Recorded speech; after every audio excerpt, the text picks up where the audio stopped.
I'm Harmon Johnson, down on the field before this non-league contest against the CCL Showcase team with Pippins head coach Kyle Crestangel. Coach, it was the All-Star break this week. How was your All-Star break? Yeah, it was good. You know, it was nice to be off. It's good to see some family, my kids, my wife, chance just to kind of get motivated and get ready with a good game plan for the last 18 league games that we have, plus tonight for 19. So I'm excited. But again, it's refreshing, charge batteries. It was fun to kind of catch up with some of the stuff up in Victoria. Obviously following the guys in the All-Star game yesterday, the home run derby. But again, it was good. How was yours? You're up in Victoria. Did you have a good time? Victoria was good. Victoria was great. You recommended the city. I went and saw the legislature. Didn't see any Harbor Cats, though, so I'm a little disappointed in that. Yeah, good. I'm glad you went up there, and it's a great place for the league to have it, and I'm sure our four guys anxious to hear about their experience, but nice to see some of our guys go up there and showcase their talent and show kind of what we get to see here in Yakima every single day. The league finally got a chance to see Nate and our three bats, so good representation of the Pippins up there. In your experience as a head coach in this league, what do the final 18 games look like after the break? You know, it can be a roller coaster. You're going to have teams that are no longer in the playoff hunt that really struggle to put together quality products. You're going to see guys that are in inning limits that are shut down. You're going to have guys that report early to college. You know, the last 18 can be the wild, wild west. I think if you stick to the program, you have high expectations, you play baseball hard, and you treat it like it's the first game of the year, even though you're down to the 18, I think those coaches and teams have success. That'll be our recipe is, you know, we got a big 18. We got to play the right teams in Corvallis and Portland a lot here down the stretch. Chance for some rematch with Walla Walla, but we control our destiny. We might be barely outside right now in terms of the playoff hunt, but we get a shot at Corvo and Portland.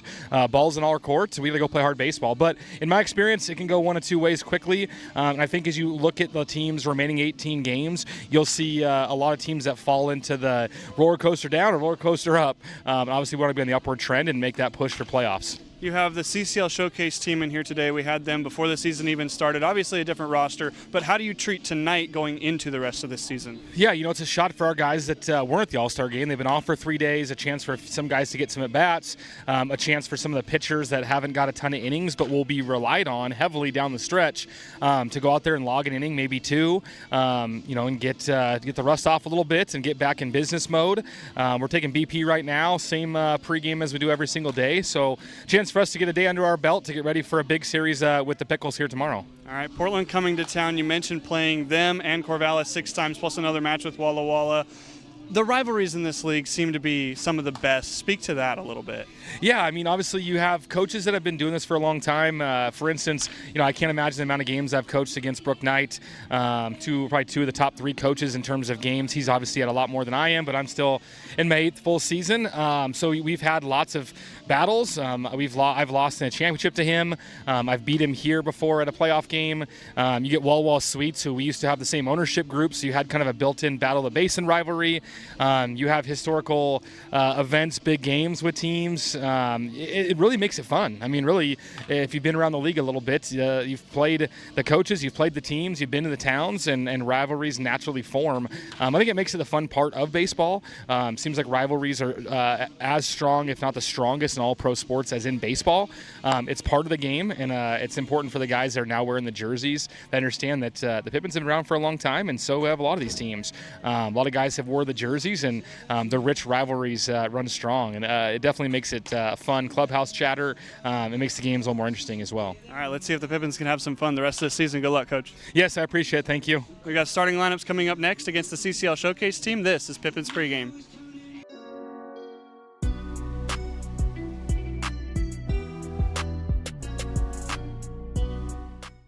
And now it's time for your Yakima Valley Pippins starting lineup as announced by Pippins head coach Kyle Crestangel.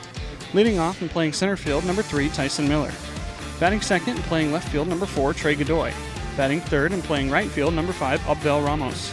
Batting fourth, the first baseman, number 13, Levi Sotomayor. Batting fifth, the third baseman, number 20, Diego Davis. Batting sixth, the second baseman, number 9, Brandon Stone. Batting seventh, the shortstop, number 1, Levi Correa. Batting eighth, the catcher, number 67, Kaipo Matsushima. And batting ninth, the designated hitter, number 34, Hudson Freeze. Again for the Pippins, Miller, Godoy, Ramos, Sotomayor, Davis, Stone, Correa, Matsushima, and Freeze. The starting pitcher today is Jackson Upton. We'll get you his numbers when we get back. That's your Pippins starting lineup. First pitch is next. Thanks for tuning in to Pippins pregame.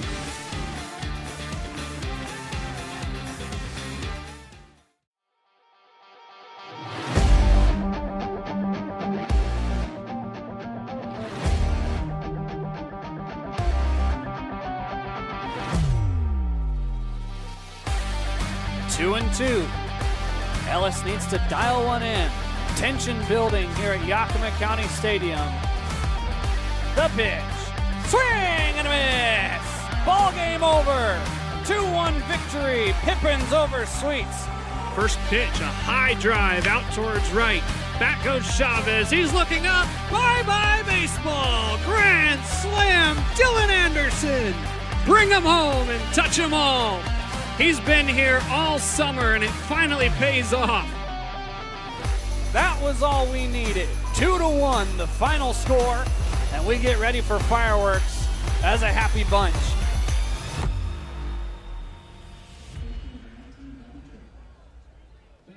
We are back from the All-Star break as the Yakima Valley Pippins host the Cascade Collegiate League in a non-league contest here at Yakima County Stadium on a very warm Thursday evening. I'm Harmon Johnson, everybody. Thank you for joining us tonight and for the rest of this second half.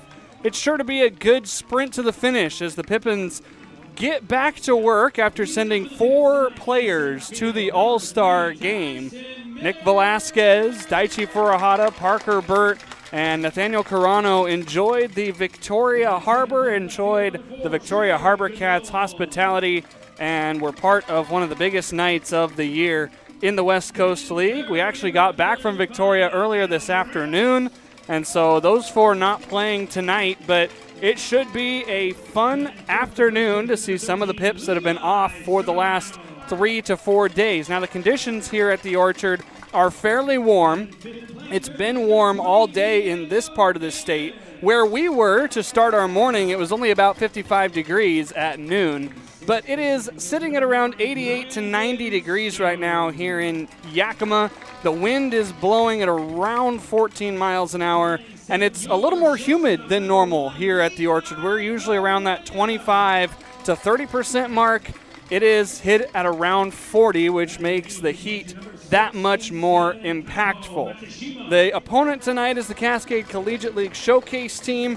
We faced them right before the season got underway. The Pippins ended up taking that game by a final score of 5-3. They had a bunch of different players play, and it was a good showcase to start the summer. Now here with 18 games left after tonight, it's a chance to reevaluate and see where you're at before we get back to league play. We're going to take a break for the national anthem, and we'll have first pitch in just a moment between the CCL and the YVP. Christian School and hanging out with your 2 grandchildren, and tonight Crystal will sing for you our nation's anthem. Oh, say, can you see by the dawn's early light what so proudly we hailed at the twilight's last gleaming, whose broad stripes and bright stars through the perilous fight o'er the ramparts we watched were so gallantly streaming, and the rocket's red glare, the bombs bursting in air, gave proof through the night that our flag was still there. Oh,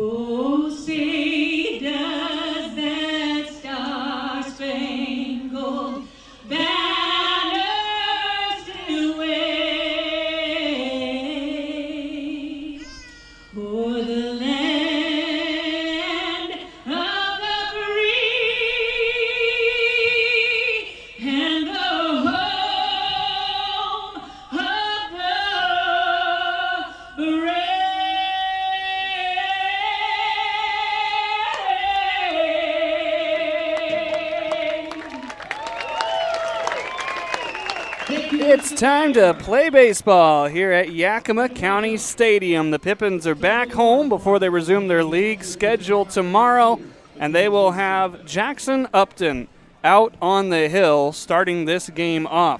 Upton, usually a catcher for Yakima Valley, but he does have pitching experience in his summer ball career. The native of Vancouver, Washington, also from St. Martin's University, spent some time with Yakima Valley College as well. These are his stats with the Springfield Drifters. He played in 10 games, pitching in 9 2/3 innings. He went 0-1 during that 2024 season with a 17.67 ERA or 6.9 ERA, 5 strikeouts to 4 walks, but so far this summer he looks much, much better. 3 2/3 innings, 2 hits, no runs of his own allowed, 1 walk and 3 strikeouts for a 1-0 record for Jackson Upton. He has given up a couple of inherited runners. That was down in Bend during the 4th of July weekend, but he will get the start and try to get around 3 innings of work underway tonight. The Cascade Collegiate League will send up Will Bond first, then Ty Rasmussen, then Caden Castro. Their middle third is Jonathan Rominger, Aiden Burchard, and Diego Dixon. And then the bottom 3 are Bobby Trigg, Tate Stearns, and Drew Wicklander. Cascade Collegiate League was here once already during this summer. They put up 11 hits against the Pippins, but they could only score 3 runs as they faced Eric Anthony, Shifu Hasegawa, Austin Murphy, Hound Tanaka, and Austin Dillon in that game. That was a game that we did not broadcast, but a majority of these players are back. Ty Rasmussen back, Caden Castro back, Jonathan Rominger, Diego Dixon, Burchard, Trigg. And that was the extent that they had, along with Will Bond. That was an interesting game when they were here. We weren't doing full official scoring. It was more of a true exhibition game like you would see in fall ball. And the CCL actually batted 11 during that game. So all of their hitters got a chance to swing the sticks. Today playing a more traditional game for a non-league contest as the Pippins get ready to take on the Portland Pickles in a 3-game set starting on tomorrow night. Should be a good night for baseball here in the Yakima Valley as we get set to be underway. The Pippins wearing that cream combo tonight. Upton going to begin with a first pitch strike a minute early at 6:34 p.m. here in the Palm Springs of Washington. Weather conditions here at Yakima County Stadium, very warm and just a touch more humid than we're used to, as here's a rope down the right field line. It is foul. And so it's quickly 0-2.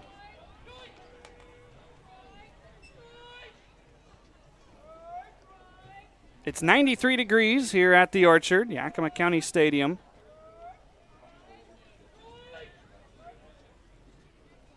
Upton in an 0-2 count to start us off.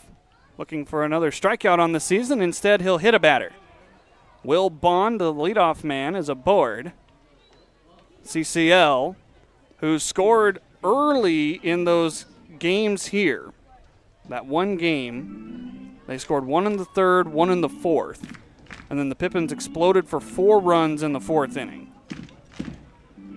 Here's Ty Rasmussen, the left fielder. Rasmussen, one of back-to-back Yakima Valley Yaks hitting in this order. As the first pitch is high, the throw from Kaipo down to first base. Not in time. Defense behind Jackson Upton today. You've got Trey Godoy in left, Tyson Miller in center, Abel Ramos in right, Diego Davis at third, Levi Correa at short, Brandon Stone at second, Levi Sotomayor at first. Kaipo Matsushima doing the catching. Wave and a miss there on the fastball from Upton.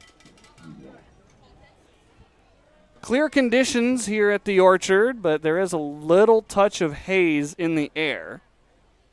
Not too much, but you could not see the mountains very well like you can on a clear day. Runners on the move. The throw down is a swipe tag, not in time. Will Bond steals second base. Kaipo made that a close play. Stone was the one applying the tag, the second baseman. Here is the tag. You can see that left hand just sneak in from Will Bond.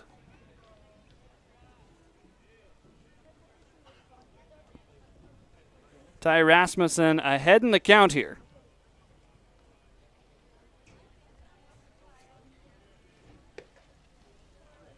Three balls and one strike to a man that hit .500 with the Yakima Valley Yaks in 6 games during his freshman season. Only 16 at-bats, but 8 hits. All of them singles. He did have 3 RBI as well. Man in scoring position with a hitter-friendly count. Heads up in the press box. That was right off the facade and into an empty chair. I should say, watch out here in the Todd Lyons press box, as the press area up here was recently named for the longtime Yakima Bear. I even saw a bobblehead of Todd Lyons down in the team shop today. Wave and a miss on the payoff pitch. Down swinging Ty Rasmussen. So make it 4 strikeouts on the season for Upton. He's got to be really enjoying this opportunity to get a start. I know I talked to him after his home appearance when he pitched for the first time for the Pippins back against the Northwest Star Nighthawks. And he said he had pitching experience. He's just been used primarily as a catcher. Mile high, foul. Where's it going to land? Right in the 3rd row. At least that's where it ends up. It's still loose. Race for the ball. He didn't even have to move. Or you can turn it in at the concession stand for free candy. What you gonna do? Ahead in the count of Caden Castro. Jackson Upton 0-1. Runner breaks for third. High throw. The ball gets away, and this will score a run. Will Bond able to track around the bases. Stolen base, and then an error brings him home.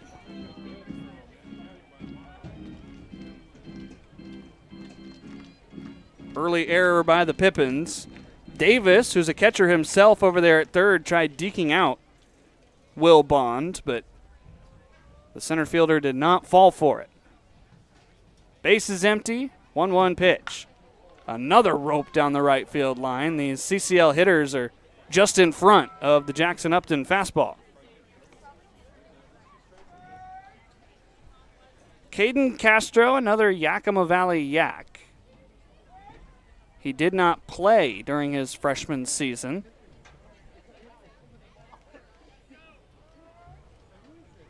Of course, one of the main recruiters and coaches for this CCL squad, Ben Kruger, who is the head coach at YVC. He is assisted by Coach Fripp.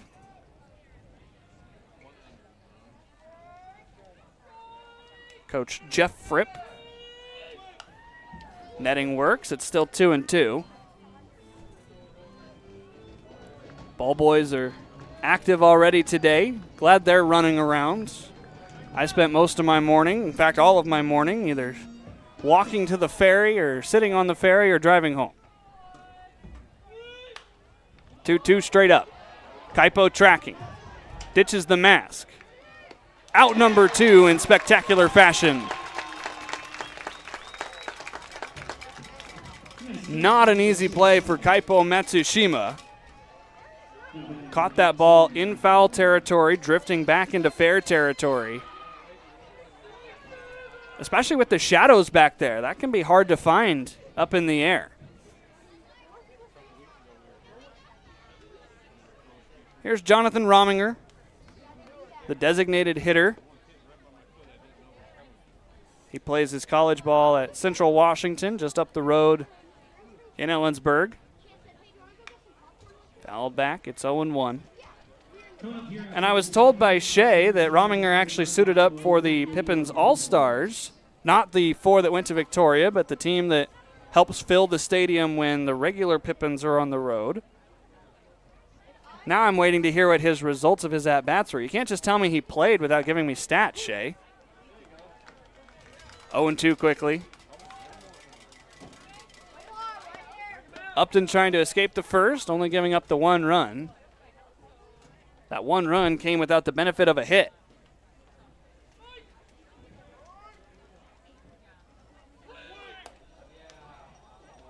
Just missed. Levi Correa was about to head back to the dugout.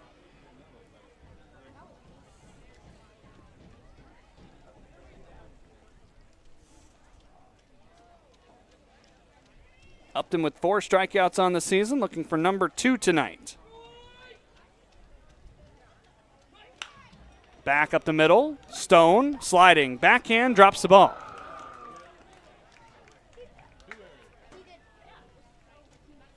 That might be the second error of the first inning for Yakima Valley's defense. We'll see how it is scored.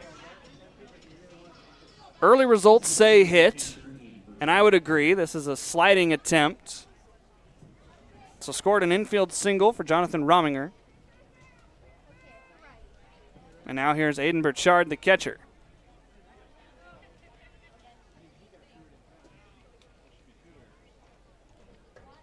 Burchard from Umpqua Community College. A lot of NWAC players on this CCL team, the Northwest Athletic Conference.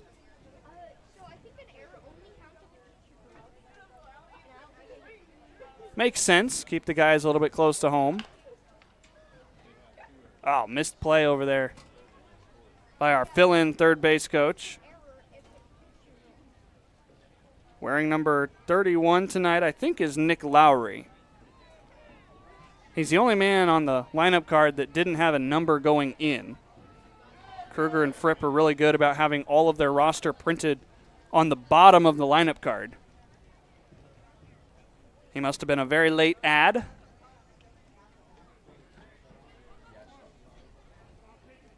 We'll probably see a rotating door of third base coaches tonight. We'll get into that story as the game goes along. Nice changeup there by Jackson Upton. Makes the count 1-2.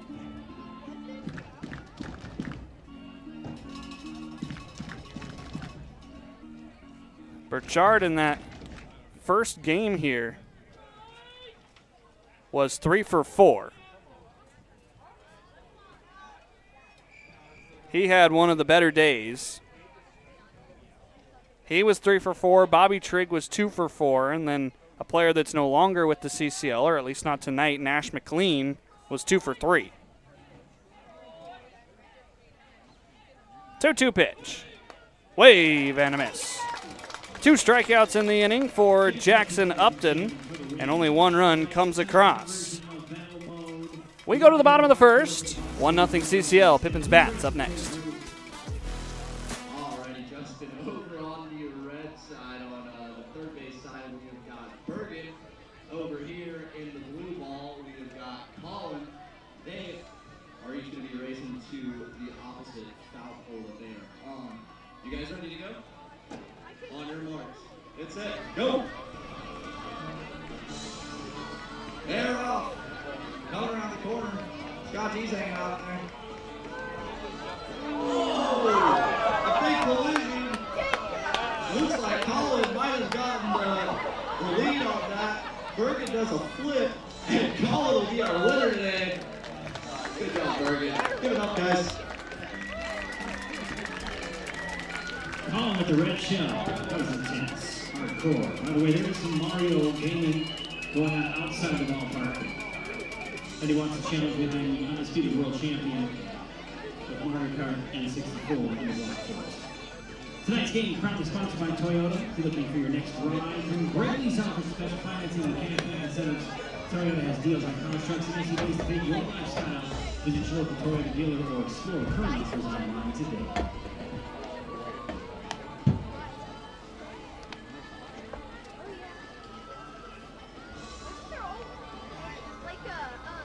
Bottom of the first inning here at Yakima County Stadium. The starting pitcher for the CCL, the Cascade Collegiate League, will be Number 7, Cole Crossley from Beaverton, Oregon. Attended Mountainside High School, class of 2025. He redshirted at Santa Rosa Junior College. Does not have any stats from his freshman year. 6'3" lefty out there on the hill, though. And it looks like he's going to have stuff between 81 and 85. This will be a good test for a couple of left-handed bats to start off. Tyson Miller, Trey Godoy, and then Levi Sotomayor is due up 4th. There's Tyson and Trey. I like how the lineup worked out today for Coach Crustangel. Tyson wears number 3, Trey wears number 4, and then the third hitter, Abel Ramos, wears number 5. So it goes 3-4-5 to start off the top of the order for Yakima Valley. And all 3 of them are also the outfielders. I don't know if that's just a me thing but I find it cool.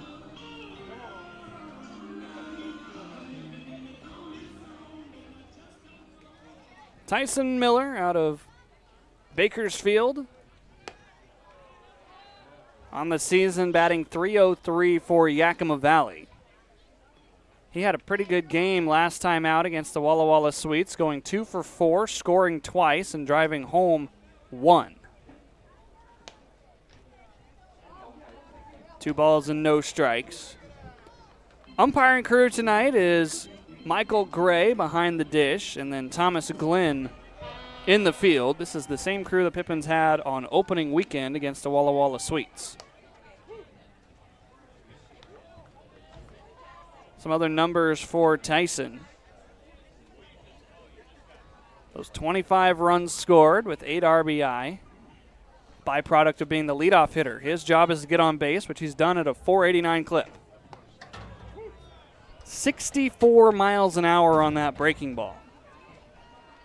So the fastball is going to be 81 to 83. The breaking ball slows you down about 20 ticks.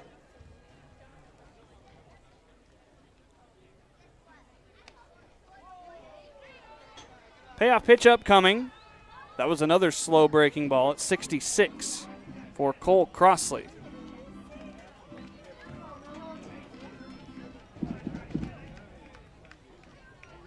Who will win the first lefty-lefty matchup? Nobody yet. Foul ball into general admission. A lot of the folks at the ballpark are beating the heat over on the third base side. Sun shining down on the first base bleachers right now. Another payoff fouled back. This is something else that Tyson does well, and I touched on it during the Walla Walla series, is he just finds ways to stay alive. He's always going to work the count up. This will be pitch number 8. Immediately making Crossley work against a team that has a limited number of arms. Tyson's going to draw the walk. Michael Gray saying that missed high. So the Pippins have the leadoff man aboard for Trey Godoy.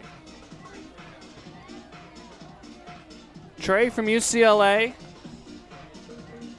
3 for 33 at the plate this summer. That's an .091 batting average, but Trey can break out at any time. We'll see if it happens here tonight. 81 mile an hour misses.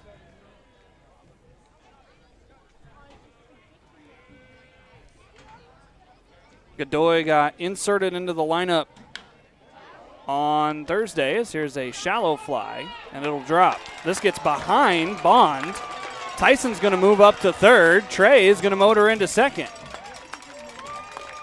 A little bit of a misplay out there by Bond in center field, and the Pippins have him second and third with nobody out.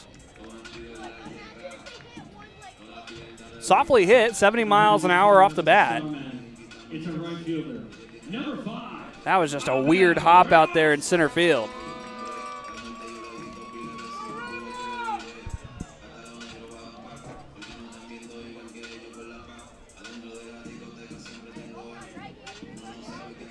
Looks like that's going to be scored a single and an error, advancing Trey on to second and Tyson on to third.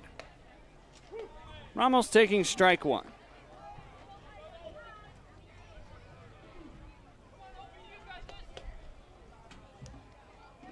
Abel Ramos playing the outfield today. He has done nothing but catch as he skies one out towards Bond again.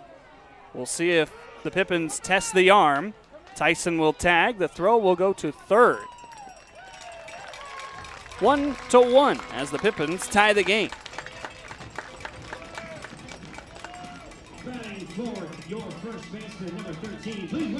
So give Abel an RBI. There's out number one.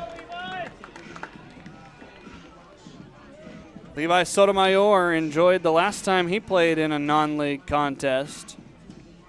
That was against the Northwest Star Nighthawks on July 1st. He went 4 for 6 with 2 singles, a double, and an inside the park home run. He had 7 RBI.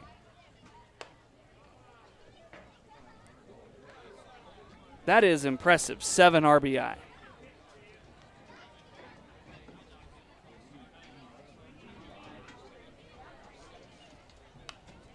Heads up in GA. I don't think a couple people knew that was coming. All ones on the scoreboard right now. That's kind of a weird sight. 1 run apiece. It looks like a bunch of broken hash marks. Unfortunately, Sotomayor does not wear number 11. Another one out of play.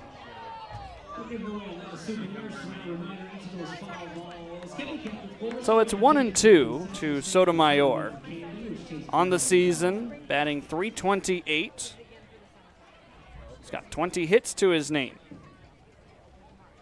Coming from the University of the Pacific, his teammate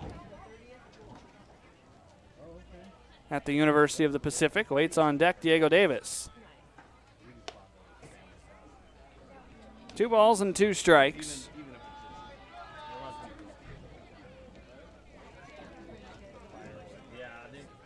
Maybe the deuces will be wild in the second inning.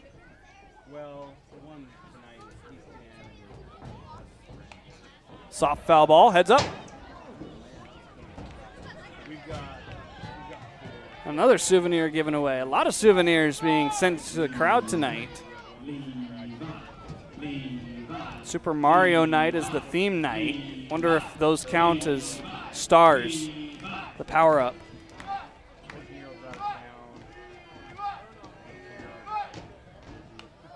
Another hanger, another chance. Rattling around and down into the seats.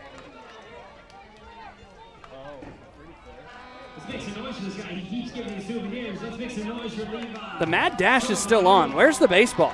There it is. Hopefully a couple of those fans return those balls for some candy. Another 2-2 pitch upcoming. Both pitchers are working hard in their respective first innings. How about another foul ball? That one stayed within the confines of the playing area, though. Pippins will be able to reuse that baseball.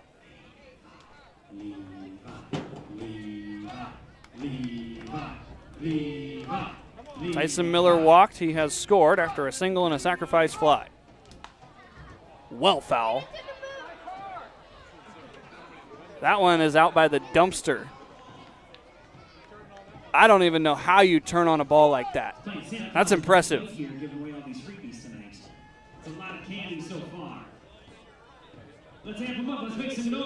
Sotomayor looking to win the long battle.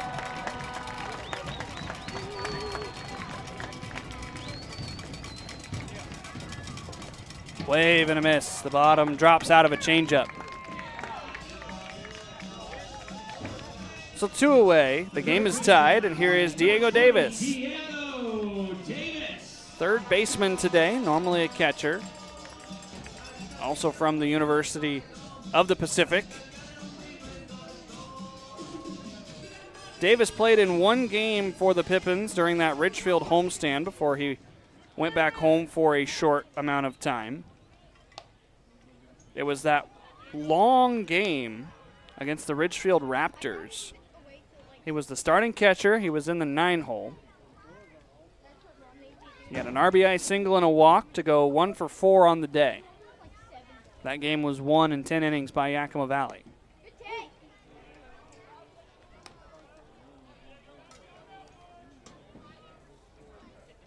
Davis from Stockton, California, right there where the University of the Pacific is located, not too far away from home.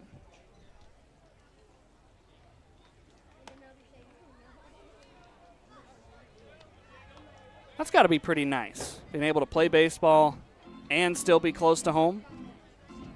Probably a few more home-cooked meals than some teams.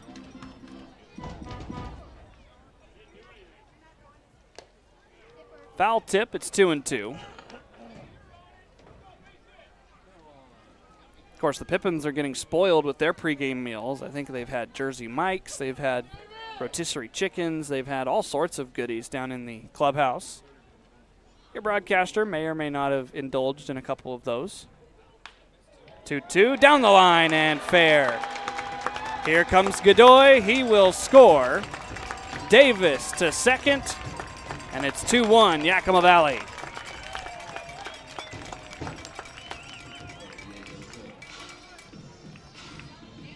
Good to see Davis with his second hit of the summer in a Pippins uniform. One of those slow breaking balls that he was able to time up. Didn't help that it kicked off the pole down there as well.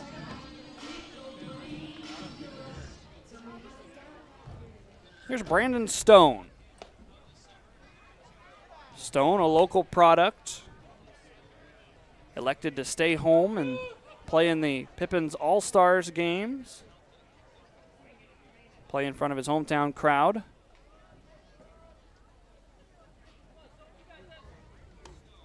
That had been a fun atmosphere. The Bears night on Friday and the Native American Heritage night that next Saturday. I was in Walla Walla, but you guys here on the YouTube stream were treated to Shay and Marcos. I hear it was a fun time all around.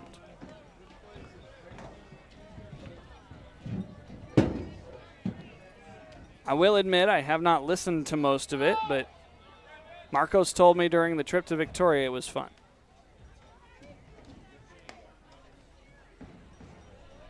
Stone way ahead in the count. Pipps have scored 2 here in the first inning. An error helped that, as well as a sacrifice fly, and then, of course, the Diego Davis double. Stone runs the count full.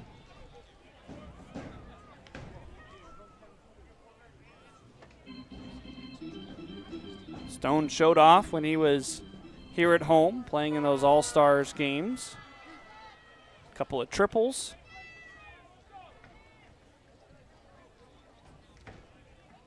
Payoff pitch. Called strike 3. Stone down looking, but the Pippins have the lead. 2-1 after Diego Davis doubles down the left field line.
At Cascade Natural Gas, we help smart businesses cover their bases, old, new, and in between. No matter the age of your building, they all benefit from energy-efficient choices. Cascade Natural Gas offers a long list of incentives for energy-efficient upgrades. Upgrades that save your business money every day. Become one of the many Cascade business owners benefiting from the quality, comfort, and savings of energy-efficient upgrades. Join Team Energy Efficiency and take advantage of rebates from Cascade Natural Gas.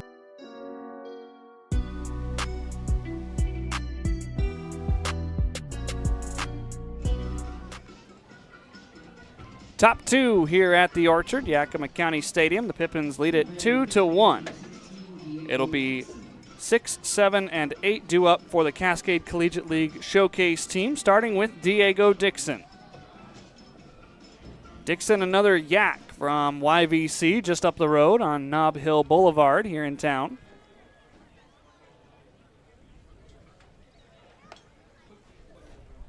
Dixon this most recent spring, 41 games, batting .243. He had 28 hits, including 8 of them for doubles. Drove in 16 runs. Oh, Davis could not get up there. High chop over Diego Davis. Leadoff single for Diego Dixon.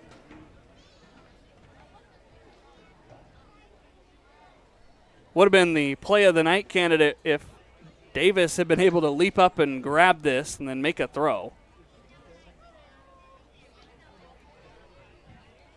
Maybe he'll get a chance to turn a double play here. Bobby Trigg standing in. Trigg from Bellevue College, out there by Seattle. .245 batting average in 27 games during the 2026 season.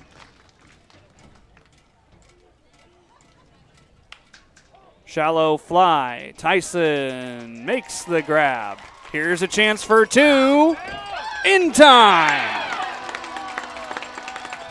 Dixon did not freeze, and the Pippins double off the CCL.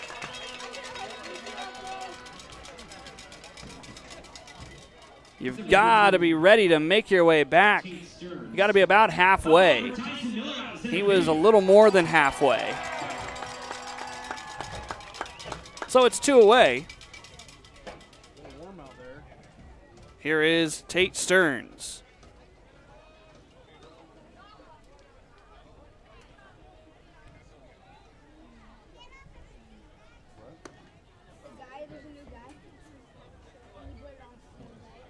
Stearns, a first baseman from John Hopkins, a native of Kingston, Washington, though.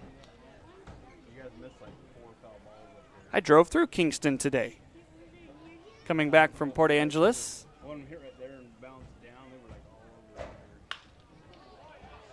Liner into lefties. Everybody's okay.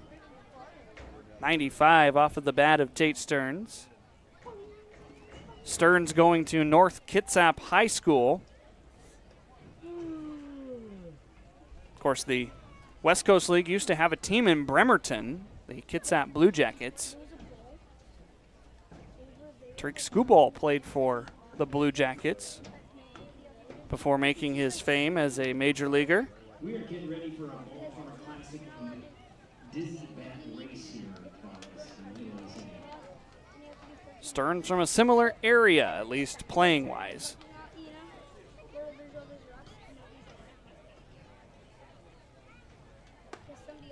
Three balls, one strike. Of course, Johns Hopkins is in Baltimore. Quite a ways across the country for Tate Stearns, coming back home to play during the summer. Trying to draw the walk against Upton. He succeeds. 2-out base runner. As here's the number 9 hitter for the CCL, Drew Wicklander.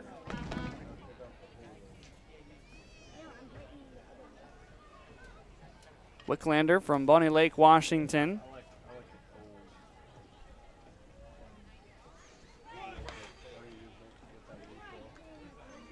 Listed as the number 3 shortstop in the state of Washington in this class of 2026. He is committed to play at Portland.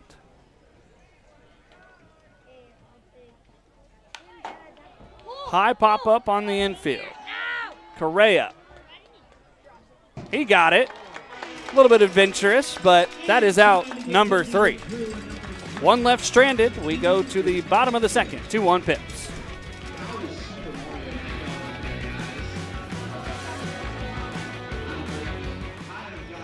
Boomer, Lisa, and Hannah. They're going to be following me down here. We're going to get them lined up for our Albert's Dry Hop Seltzer Dizzy Bat Race.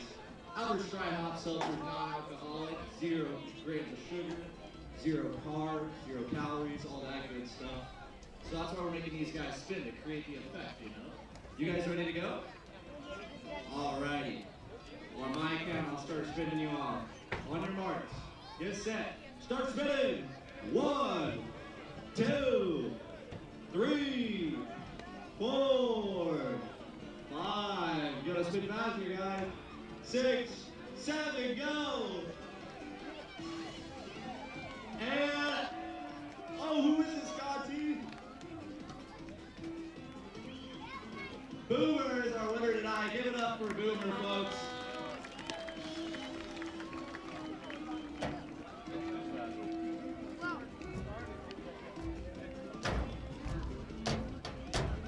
Thanks to our players and thank you to Albert's Dry Hop Seltzer, non-alcoholic, full of flavor, crisp, refreshing. Albert's Dry Hop Seltzer. Bottom of the second inning here at Yakima County Stadium and the Cascade Collegiate League tonight. Semi without a manager. This was pregame. And during the mound visit, or the plate meeting, I should say, one of the players for CCL had to take the lineup card because I am told pregame one of our umpires had actually ejected the acting head coach Jeff Fripp tonight.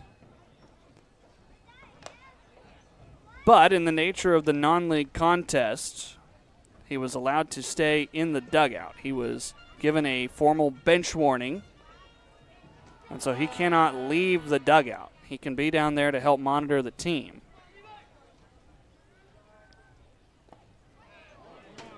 That's what I'm told. Don't shoot the messenger. But here it was, the delivery of the lineup card by Diego Dixon, the third baseman. Kind of an interesting scenario here in a non-league contest.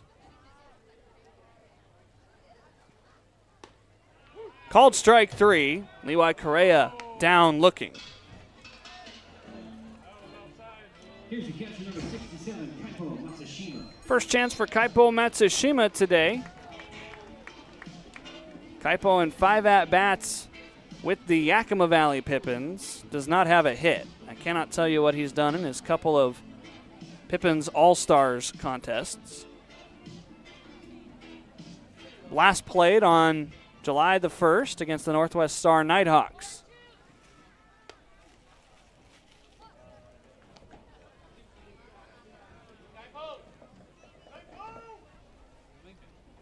Kaipo to this point, nothing but fly balls. Let's see if he can find a gap out there in right center field. Hometown crowd would love to see the Seattle native get on the board with a hit. Pippins have 2 of them tonight to go along with their 2 runs.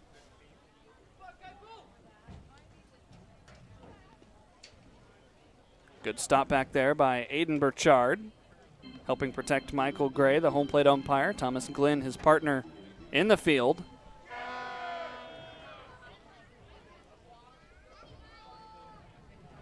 That shadow's in an interesting spot right now. The entire infield has sunshine, but the home plate area does not. Kaipo in a 2-2 count now after the foul ball. There are a few extra banners that are up now over on the west side of the ballpark, helping to block the setting sun. And because of that, it ends up casting that long shadow you see on the field. Breaking ball. Here's a nice pick by Dixon.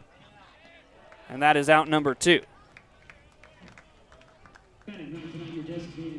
Number 34, Hudson Freeze. Hudson Freeze, another hometown kid, getting a chance to show off in the number 9 hole tonight. Hudson 2 for 6 at the plate. That's a .333 batting average. His 2 hits are both doubles, both of them to the right center field gap.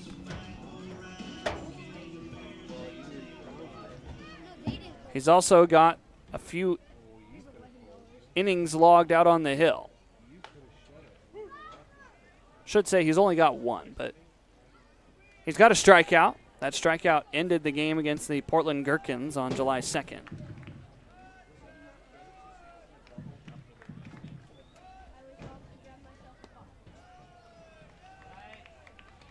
One and one here to Freeze.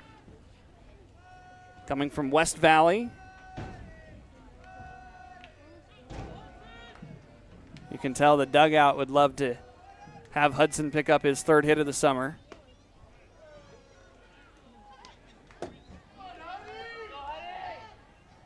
You can hear the voice of Francisco Lopez and crew down there cheering on Hudson Freeze. Pippins down to their final strike here in the 2nd. Let's go, Huddy, let's go. Let's go.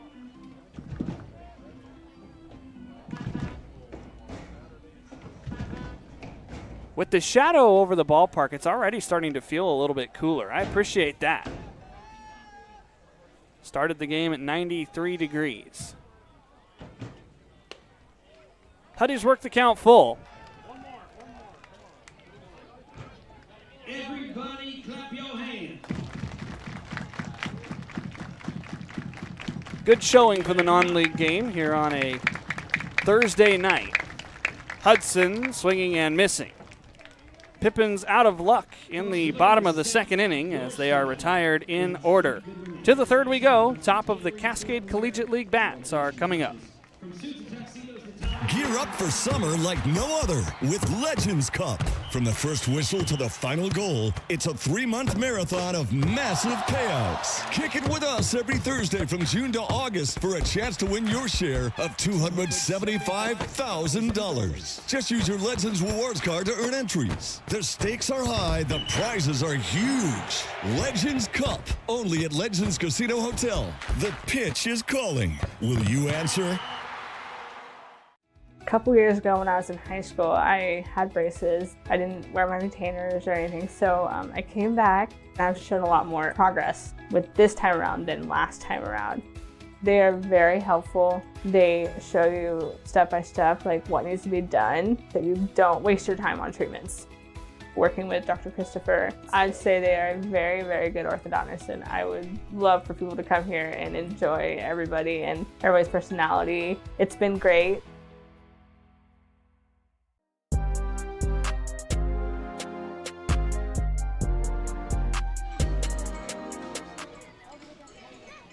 Top of the 3rd inning between the Cascade Collegiate League Showcase team and the Yakima Valley Pippins. 4 Pippins returning from Victoria this morning after participating in the All-Star festivities. Nathaniel Carano had a nice inning of relief. He came in the 2nd, struck out 2.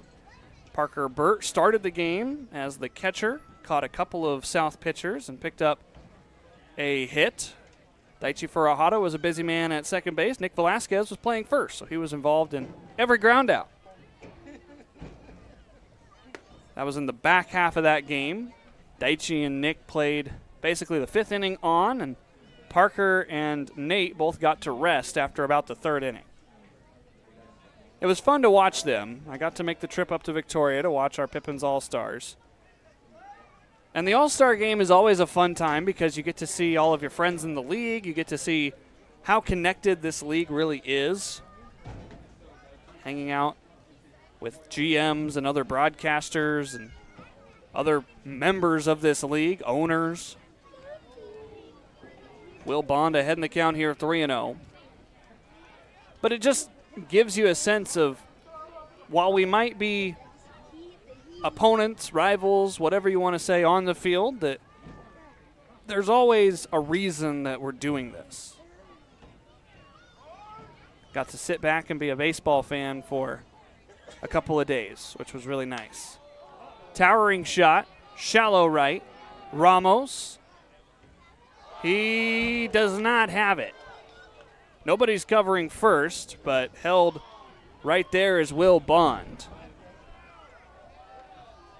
That's a tough play for Ramos, normally a catcher, playing the outfield and has to deal with the sun right away. You can't really see it with the netting, but it went right behind his head. Overran it just a touch in right field.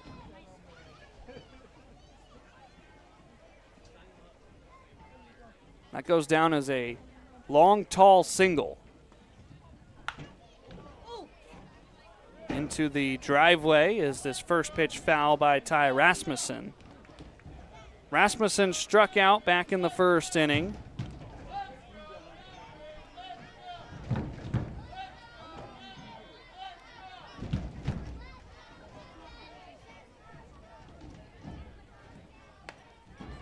Upton's over 40 pitches now. I see Oliver Wilday stirring ever so slightly down in the Yakima Valley bullpen. We'll see how many pitchers the Pippins elect to use tonight, knowing that the league season starts tomorrow. Runner takes off. Throw by Kaipo. This is a good one. Slap tag applied. What they couldn't do in the first, Kaipo and Stone do in the second or in the third.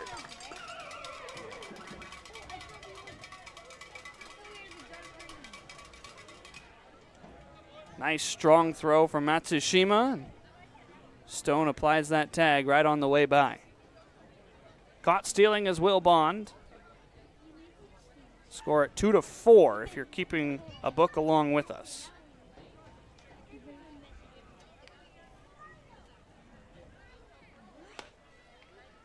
Three and one to Ty Rasmussen. Upton's going to have to work pretty hard to get that sixth strikeout on the season.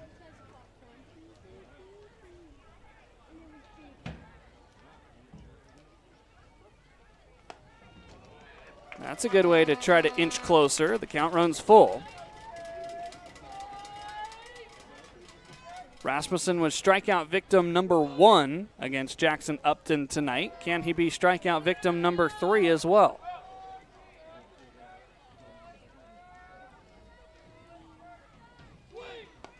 He will not.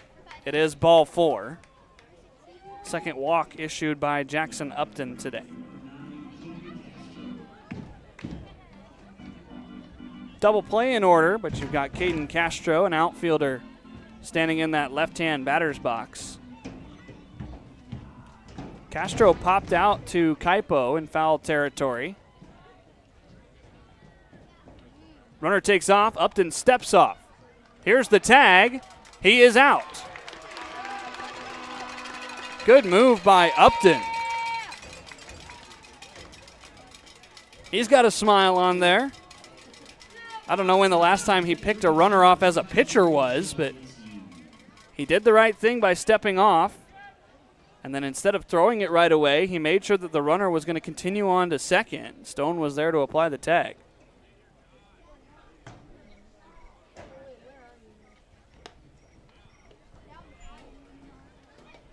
So both outs have been made at second base so far here in the third inning.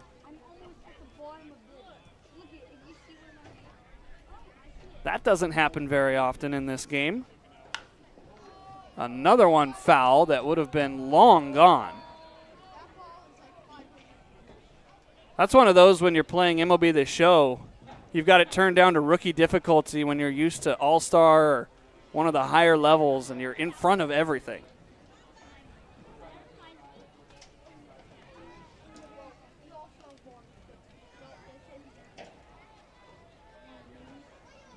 I got my fix in for MLB The Show during the All-Star break. Marcos was nice enough to bring his console, and we played in the hotel room. Towering shot, Ramos back to the track. Ramos drops it. Not stopping at second is Castro, and he will be in at third. That's a couple for Ramos in the outfield, where he is kind of like a foreigner out there. Normally a catcher, got back, but then just couldn't secure it.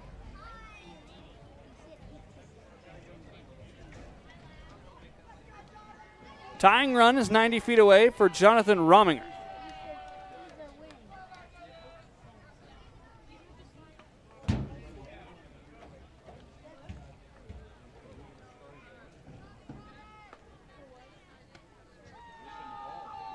Scored that a three-base error against Abvel Ramos.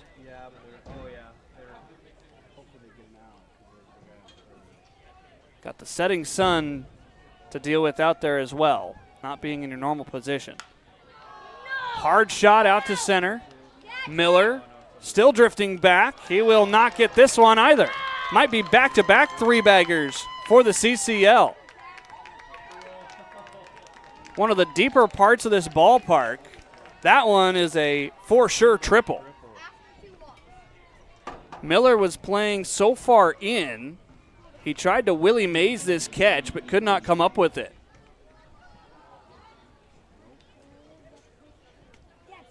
So it's a tie ball game, and now the go-ahead run is 90 feet away.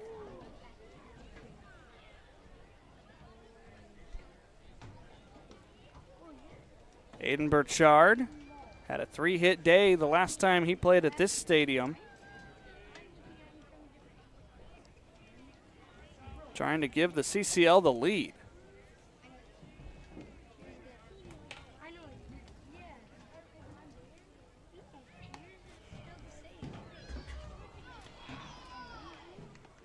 Upton just missing with that first pitch. Michael Gray, the home plate umpire tonight. Thomas Glenn in the field.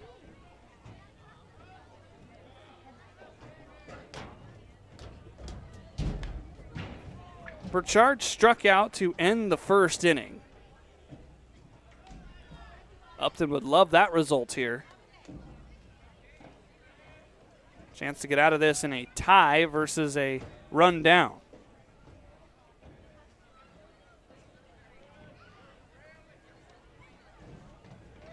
We'll see how long Jackson is allowed to stay in this game as well.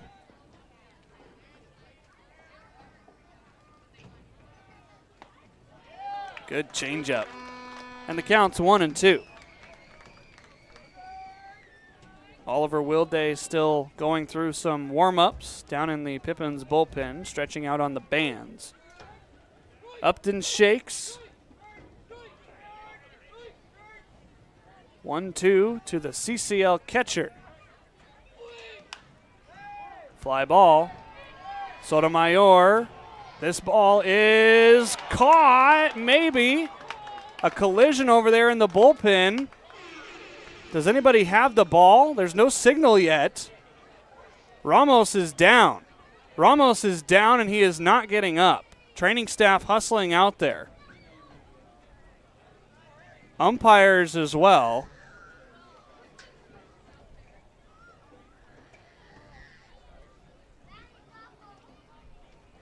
The immediate concern here with Abvel Ramos. It is an out. So the inning is over. But now the attention goes to Abvel Ramos. You see the collision here. Stone and Ramos colliding. He did not hit the fence, so that is a good thing. We are going to have Mario characters race, but not folks.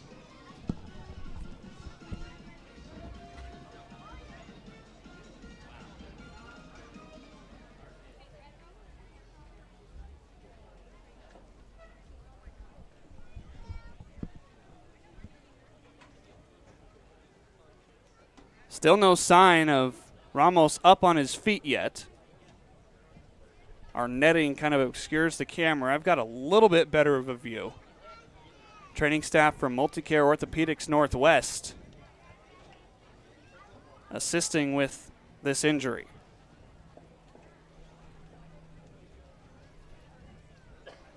Again, the good news in my book is Ramos did not crash into the fence. He just tripped over his teammate, Brandon Stone. If he crashes into the fence, you could have a world of hurt. But you see, he lays out and then gets almost stepped on and rolls over.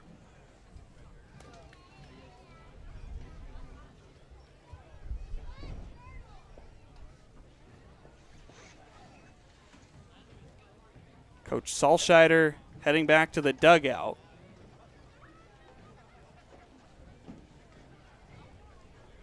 You hope Ramos is okay. He's been one of the energizers on this season for Yakima Valley. He's so much fun to be around in the clubhouse and certainly provides a lift to some of these guys.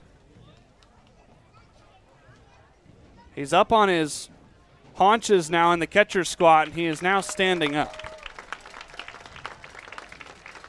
Looks to be favoring one of his legs. Coach Crustangel helping cradle. Might also be favoring an arm or a shoulder. Yeah, the shoulder is what they're pointing at.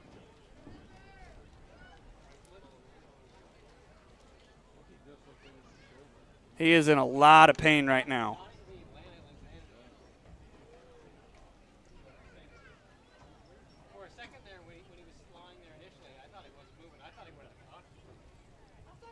That grimace that you saw right before we cut away tells me something with the shoulder really hurts.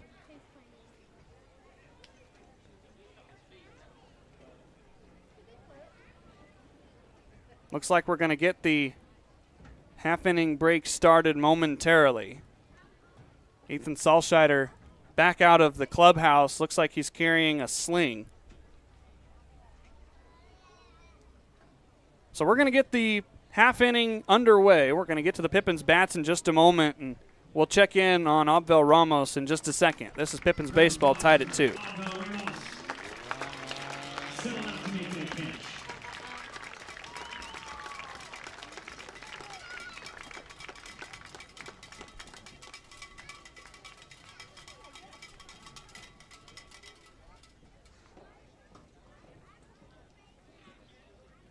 Well, folks, now that we got the middle of the third, we have got our Super Mario character race. We got a Luigi, a Mario, and a Princess Peach in here. They're going to be going up against our own Bowser and our Piranha Plants. You guys ready to go all the way around the grass to the princes over there? On your marks. Get set, go! Luigi is looking real fast, representing me and him well. It's going to be a close one. We have a winner, Mario in second, Princess Peach rigging it up in third, it looks like, baby. All righty, guys, give it up for our friends down there.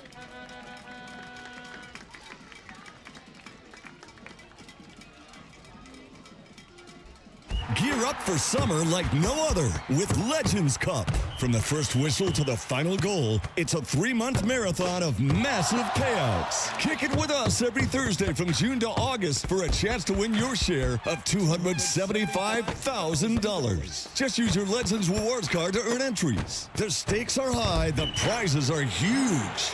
Legends Cup, only at Legends Casino Hotel. The pitch is calling. Will you answer? Couple years ago.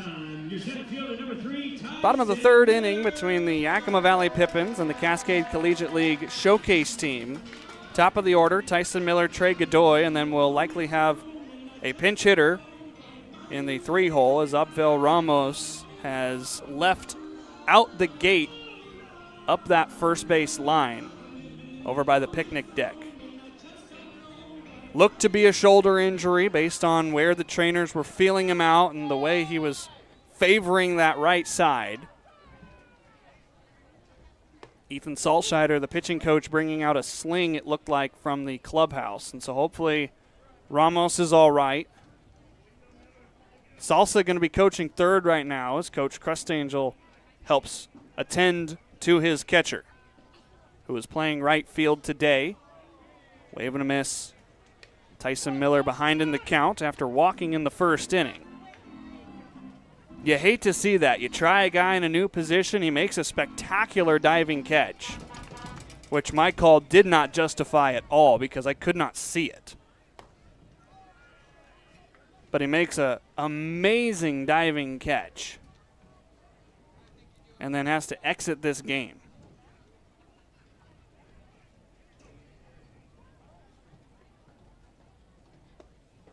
Two balls and 2 strikes now to Tyson Miller, who coaxed a long at-bat his first time up. He saw 8 pitches before drawing that walk.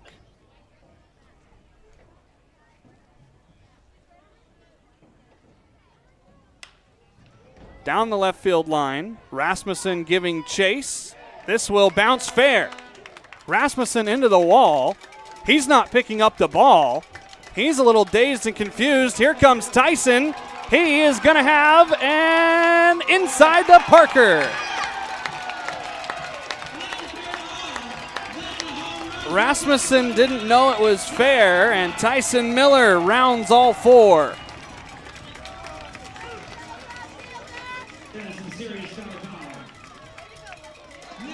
Right at the start of our replay, you're going to be able to see here the puff of smoke right before the chalk line. See that little puff there?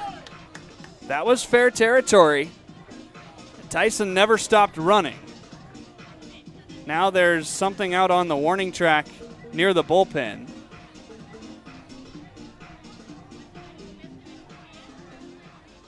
What is home plate umpire Michael Gray going to go check?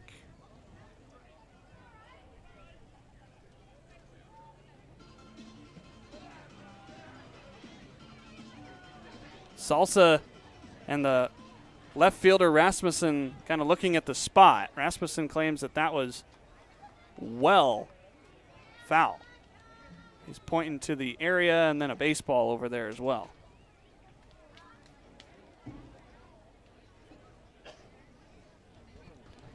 Pippins have the lead 3-2 on an inside the park home run by Tyson Miller.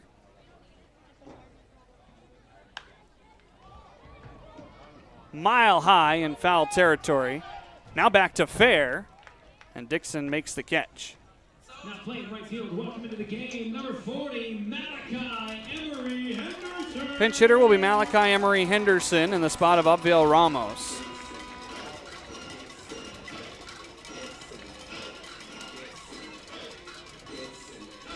Malachi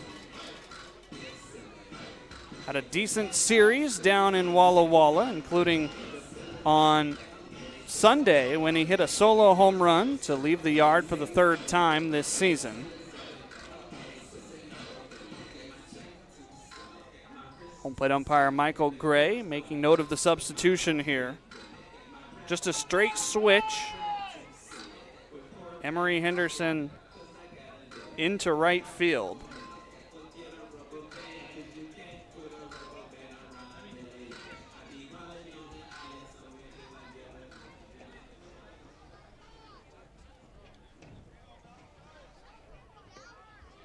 Another lefty-lefty matchup here.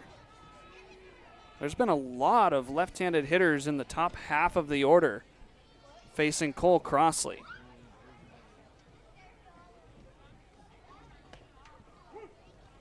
One and one. Another one waits on deck, Levi Sotomayor.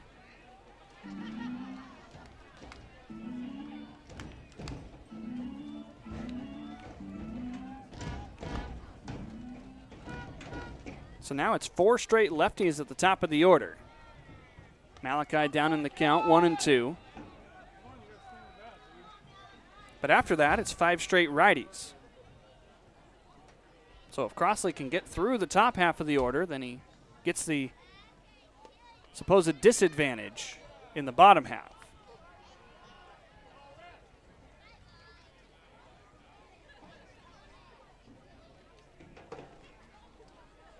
I'm also intrigued on where he stands on the pitching rubber. Cole Crossley, when he comes set, is over on the first base side.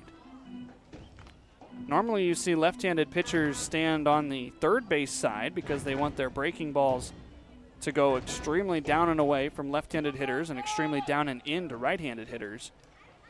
But the way Crossley throws his breaking ball, this might be the better option because then it sweeps all the way across the plate. Just a touch up, says Michael Gray. Count full as Emery Henderson with his first swings of the night.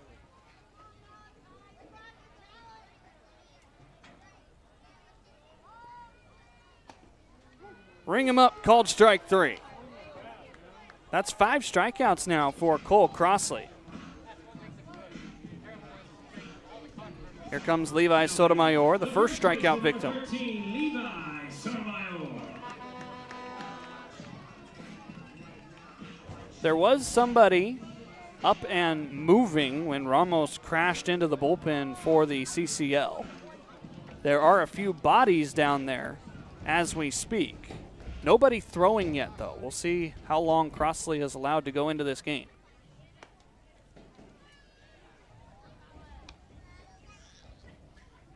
By my count, you've got anywhere from 4 to 6 bullpen arms if you're CCL. And if they can get Crossley to go 4 potentially in a close game like this, maybe even 5, all of a sudden your plans change. You can use guys for 1 inning instead of 2 to 3.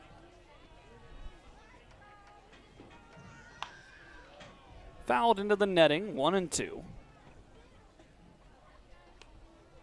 That's always a puzzle piece to put together for any manager, whether it's non-league, shorthanded, a full squad.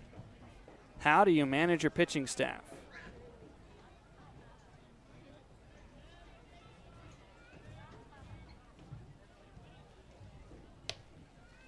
Two balls and 2 strikes.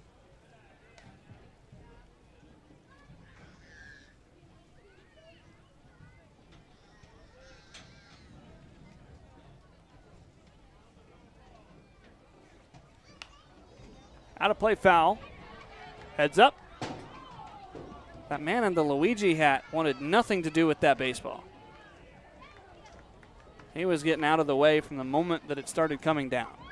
You've got the Luigi hat, just catch it into the Luigi hat.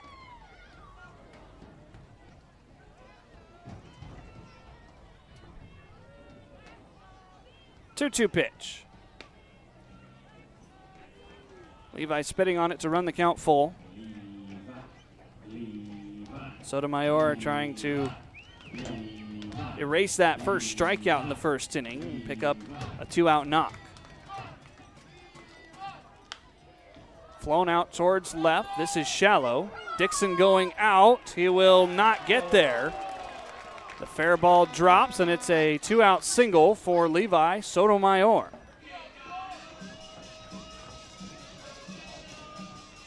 Now then, your catcher. This was another one right down the line. This is kind of what you call the tricky triangle, although much closer to the foul line. Ooh, Rasmussen took a shot there as his shortstop Wicklander ran into him.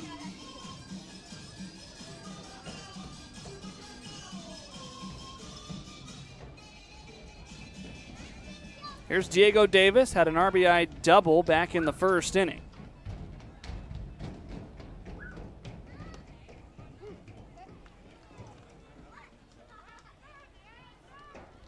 That was Davis's second hit as a Yakima Valley Pippin. Second RBI as well.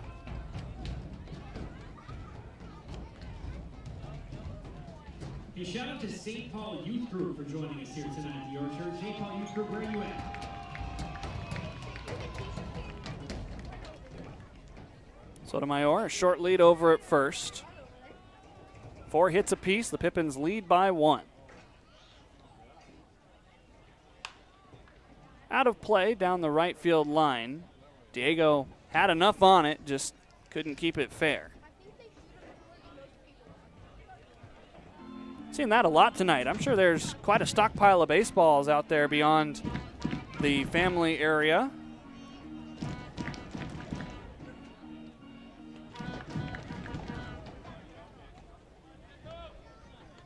Diego going to have to protect. Levi's off. The pitch is a ball. Sotomayor safe. Stolen base for Levi Sotomayor. Got a good jump facing the left-handed pitcher. Good pitch to run on, too, with the breaking ball.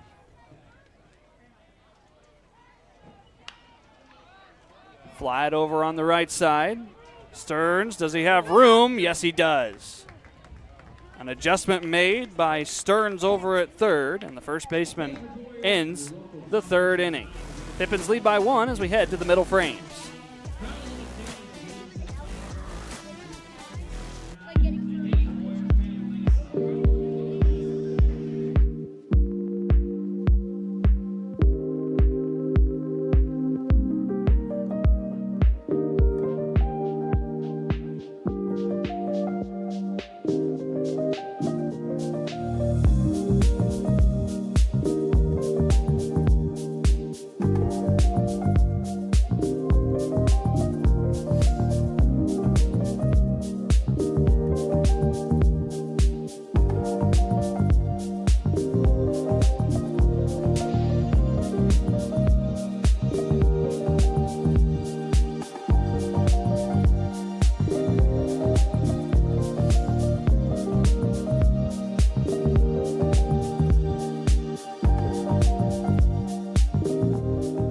At Cascade Natural Gas, we help smart businesses cover their bases. Old, new, and in between. No matter the age of your building, they all benefit from energy-efficient choices. Cascade Natural Gas offers a long list of incentives for energy-efficient upgrades. Upgrades that save your business money every day. Become one of the many Cascade business owners benefiting from the quality, comfort, and savings of energy-efficient upgrades. Join Team Energy Efficiency and take advantage of rebates from Cascade Natural Gas.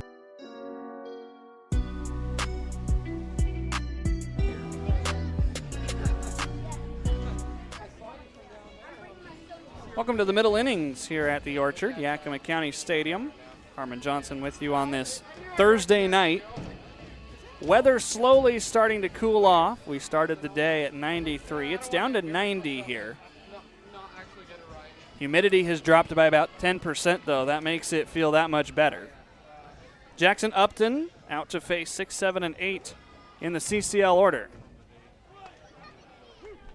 How about a breaking ball to start us off? 0-1 to Diego Dixon. Dixon singled, but then was doubled off on a shallow fly ball to Tyson Miller back in the second inning. He's going to be hit by this pitch. Second hit batter, Upton has plunked.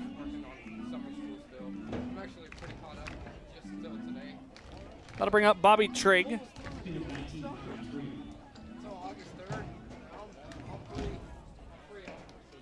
Trigg flew out to Miller to start that double play.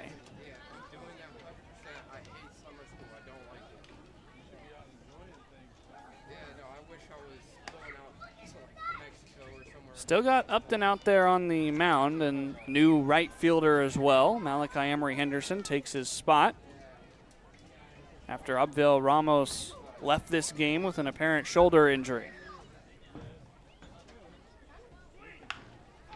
This is hit hard out towards left. Godoy looks up. This is off the top of the wall.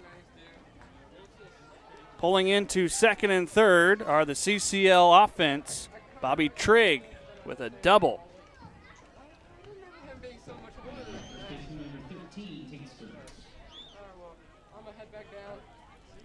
99 miles an hour off the bat for Bobby Trigg, and just like that, CCL trying to tie or take the lead. Godoy almost got Trigg out at second.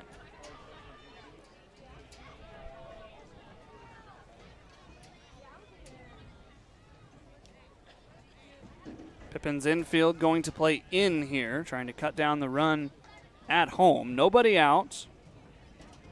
First base is unoccupied, so you don't have a force play at the plate.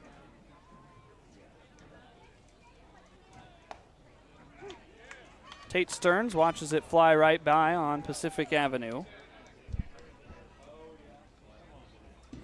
Stearns walked back in the second inning.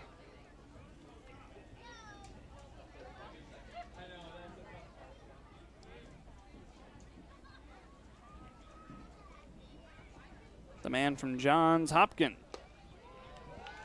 Down 0-2 in the count. Upton still only got 2 strikeouts tonight. Both of them came in the first inning.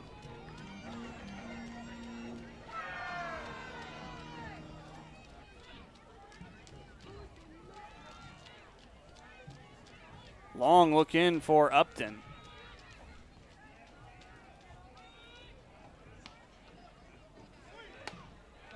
Just missed. Jackson rearing back and throwing 84 that time. Folks out in right field would love a third strikeout to hang on the Jersey Mike's tally counter.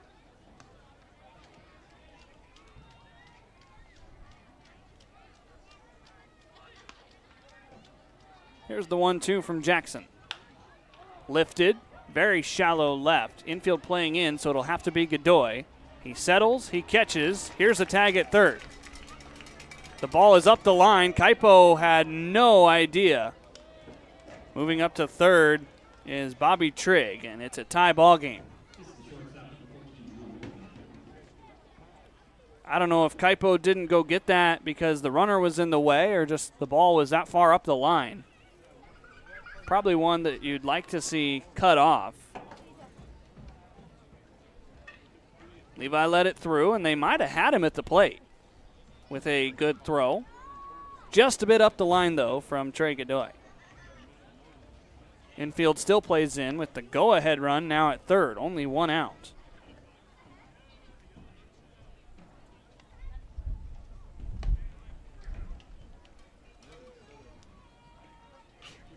Number 9 hitter, Drew Wicklander.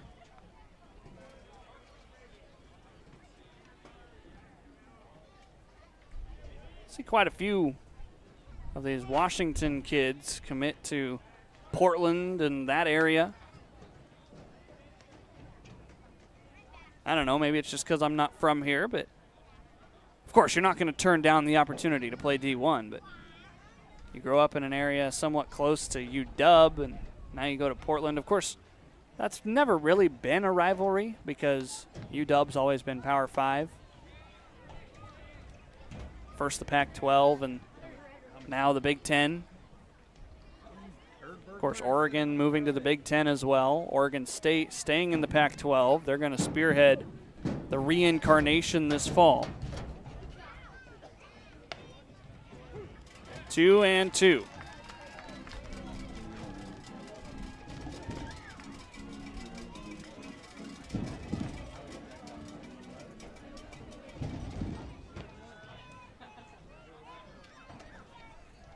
Upton still looking for that third strikeout.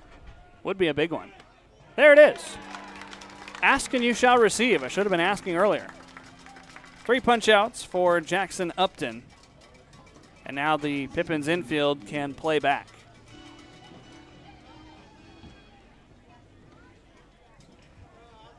Will Bond has hit twice so far today. He's been on both times. Was hit by a pitch, scored the first run in the first inning. Singled, but then was caught stealing in the third.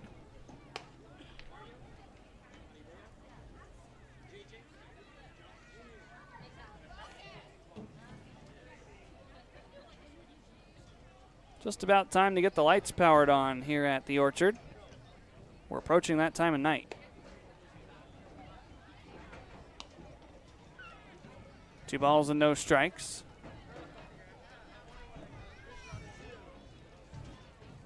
Salsa's down in the bullpen, hanging out with Oliver Wilday and Pippins All-Star Nathaniel Carano. Looks like Coach Panch is out on the top step of the dugout. Of course, he knows quite a few of these CCL kids. There's him and Coach Crestangel. Quite a few Yaks over on the opposite side. Buddies in spring ball and foes in fall ball. Back over my head. A little bit lower and we would have had the souvenir. It was on a perfect line. Unfortunately, it was popped into the parking lot and will probably end up in the hands of somebody who's going to go retrieve a candy bar instead of me.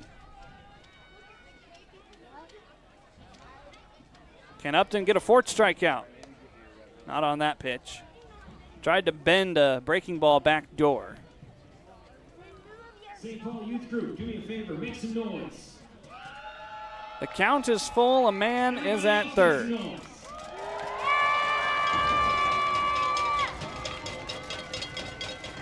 Upton trying to get through 4 innings of work. High chop. Sotomayor. The race to the bag. Upton wins it. 3.5 in the books. We're tied at 3 here in Yakima.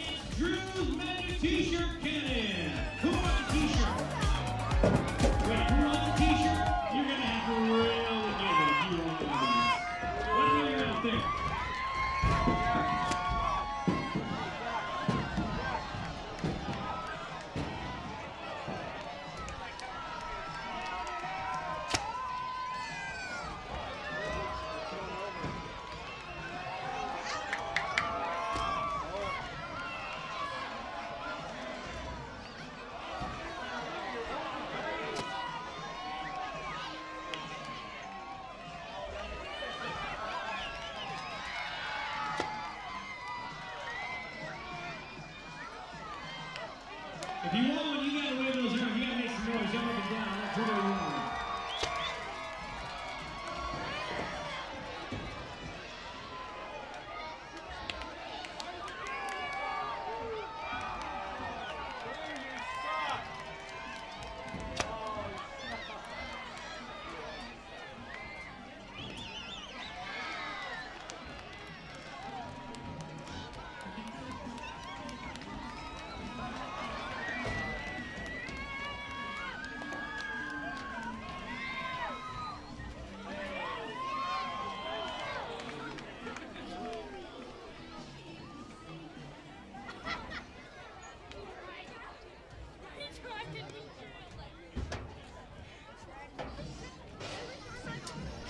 Drew's going to have to dial in his T-shirt cannon. He missed with quite a few of those. New pitcher into the game for the Cascade Collegiate League. Working on a number here. I was texted the lineup card, so bear with me. He wears number 30. I know that much. This is Avery Schwartz, right-hander, after his left-handed counterpart works 3 innings and gives up 3 runs. Brandon Stone, the first man to face the new arm. Stone today struck out looking. So Crossley goes 3 innings, giving up 4 hits. He also gave up 3 runs. 1 ball and 1 strike here to Stone. He cannot qualify for the win because his team's not leading, but the good news for him is he also cannot qualify for the loss. It's a tie game.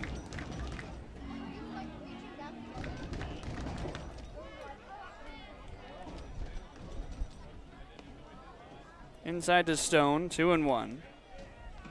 So we'll see if this is the strategy for the Cascade Collegiate League.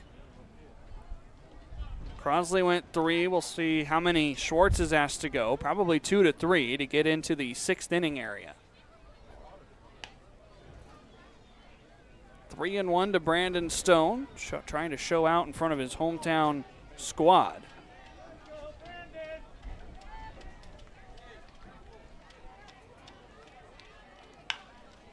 On the ground, fair. Past the glove of Dixon. Brandon Stone with a single. Good way to start the bottom of the 4th. Shortstop, 89 off the bat for Brandon Stone. That'll bring up Levi Correa. Correa struck out looking. That was a string where Cole Crossley had dialed in his stuff. He got Brandon Stone to strike out looking in the bottom of the 1st and then set down the Pippins in order in the 2nd inning before giving up the inside the park home run to start the 3rd. Levi out of play over on the right side. Folks in the family zone will end up with a souvenir.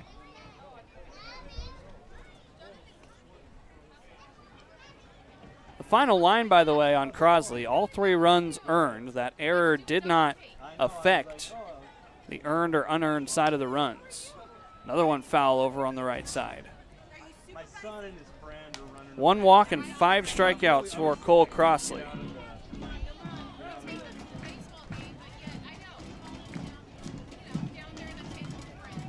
Correa going to have to protect.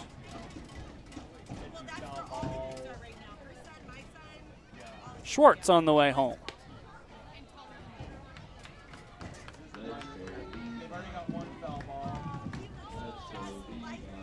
We'll see if there are any other substitutions for CCL tonight. I think it's less than likely just because of the number of players. Foul ball, Stone was running. He stumbled a little bit coming out of the first base bag area.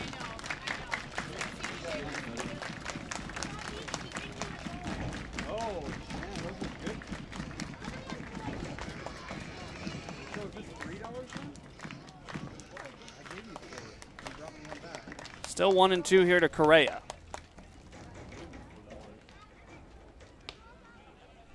Touch off. 2-2 to the Hawaiian. Correa coming from Utah Valley.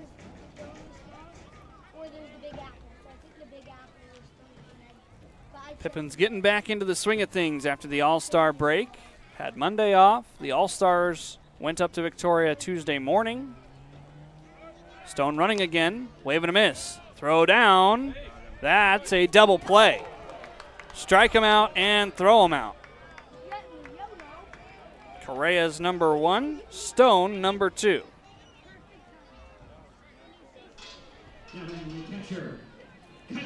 There's the swing and the miss, and then a good drop down there by Trigg applying the tag.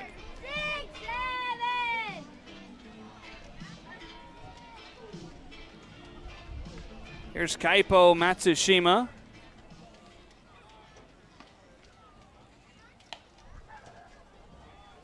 Oliver Wilday is warming up for Yakima Valley. He is throwing after completing his bands. We'll likely see Ollie come out for the 5th. 1-1 now to Kaipo. Matsushima grounded out to Dixon at 3rd. That came back in the 2nd inning, was part of that 1-2-3 frame.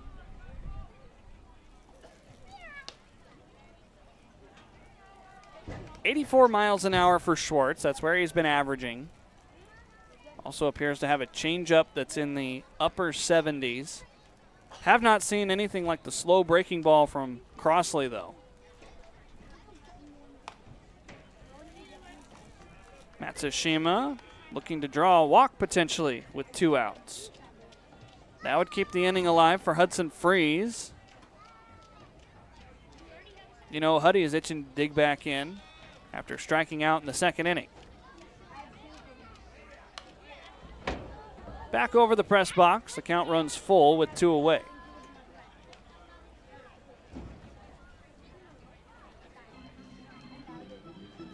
Kaipo having a conversation with Aiden Burchard as Michael Gray restocks on baseballs.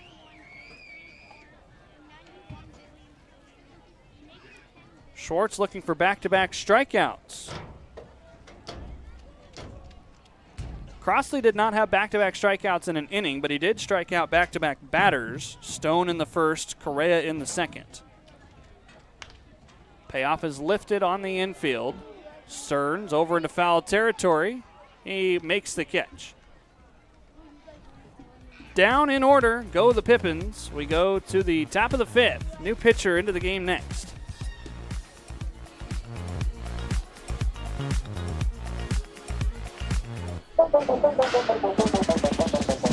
Summer ball just, yeah, it has that romantic kind of energy. The sun's out, you get to really enjoy your summer. You're still playing baseball, something you love, but at the same time, you get those precious off days, you get to go out and hang out with your boys. And it's cool. It's really unique because you're playing with guys all over America who you would never have an opportunity to play with. But, you know, you create these really long forming friendships that, you know, I still talk to those guys. The people that you meet is amazing, the host families that you have. We had something really special, man. It was baseball at its purest, and not only did we all love the game, we love each other, and we were playing just to play another game. It wasn't we have to win the series. It was just like we just want to play another game with each other.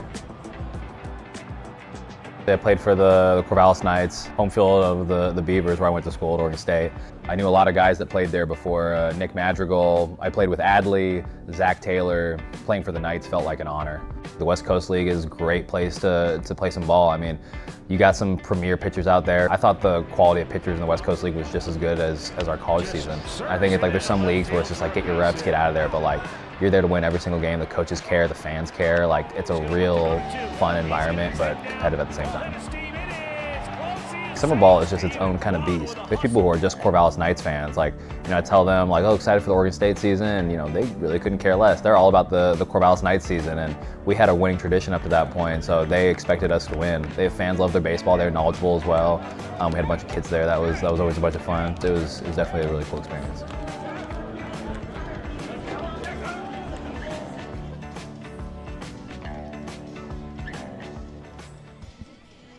New pitcher into the game for the Yakima Valley Pippins. This is Oliver Wilday from Yakima Valley College, making his second stint with Yakima Valley, second outing of the summer.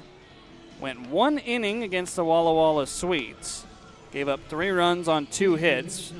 2 of those runs earned. 1 walk, no strikeouts for Ollie. Gave up a solo home run to Bo Stinson.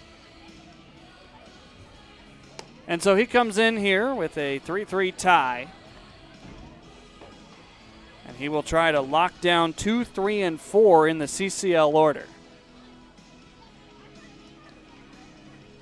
Thomas Glynn in the field. Michael Gray having a conversation with Coach Crustangel right now.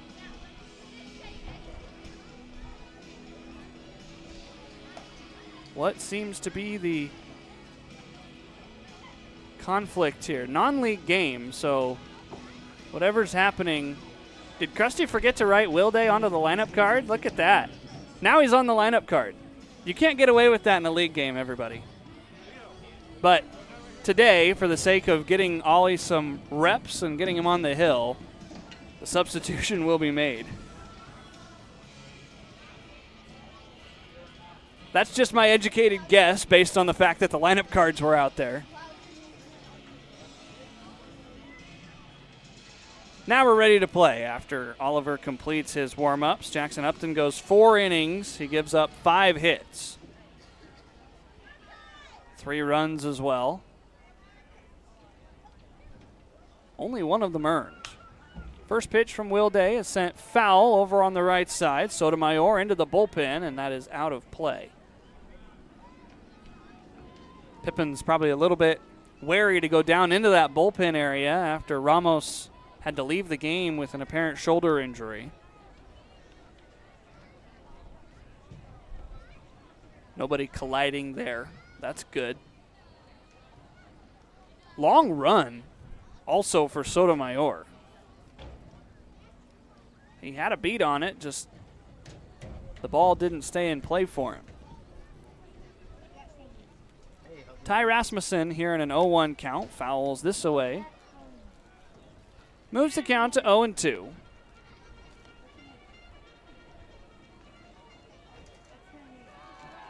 Final line for Upton, 2 walks, 3 strikeouts. So overall, a pretty good start for Jackson. Exits with a tie, so he is not eligible for the win or the loss. Ollie just missed with that fastball. Wilday going to sit in the upper 80s.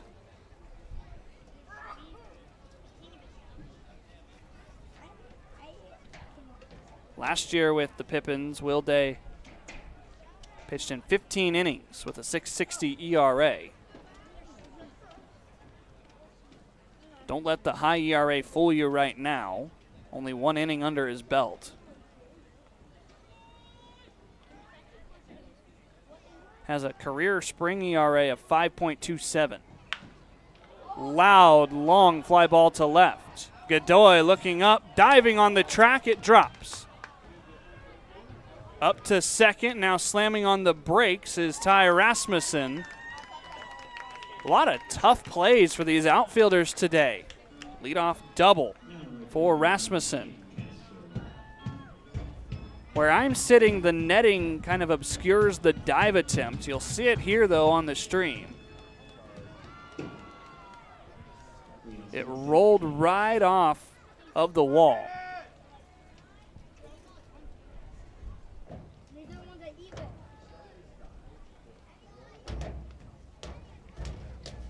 So that's 6 hits already for CCL.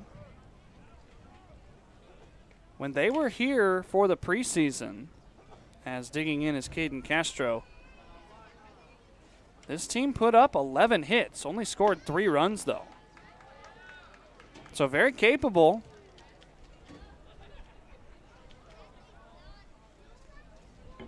Just haven't seen the run output yet after all these hits. Pippins pitching. First, Upton, now Wilday, going to have to limit damage. Miller coming in. Correa going back. Who wants it? It's Tyson, looks like. That's not an easy catch. Correa and Miller almost interfered with each other. Now they clear up who really wants that ball. Usually that's the outfielder because they're coming in. Another tricky fly ball for the defenses. Ugh. I don't know how Tyson caught that. Just goes down as an F8 in your scorebook if you're keeping one along with us.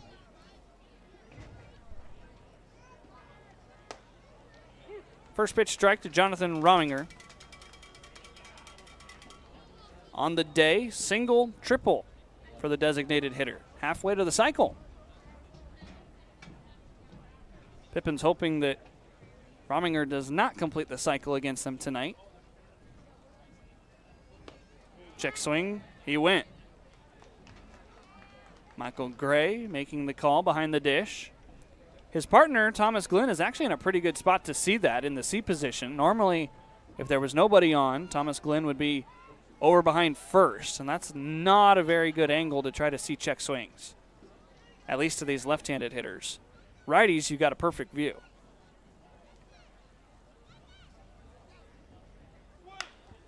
1-1, another towering fly ball. This one's going to stay on the infield. Stone makes the catch. 2 out. It'll be up to Aiden Burchard to try to score that leadoff double. Burchard 0 for 2 today. A strikeout in the first, a fly-out foul. That's what the injury to Ramos happened on.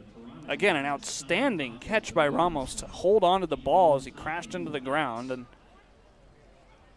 then, of course, leaving with that shoulder in quite a bit of pain, it looked like.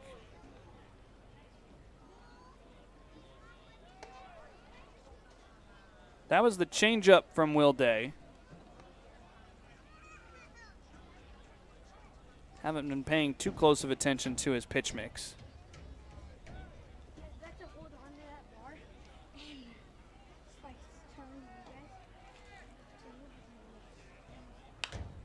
Out of play foul.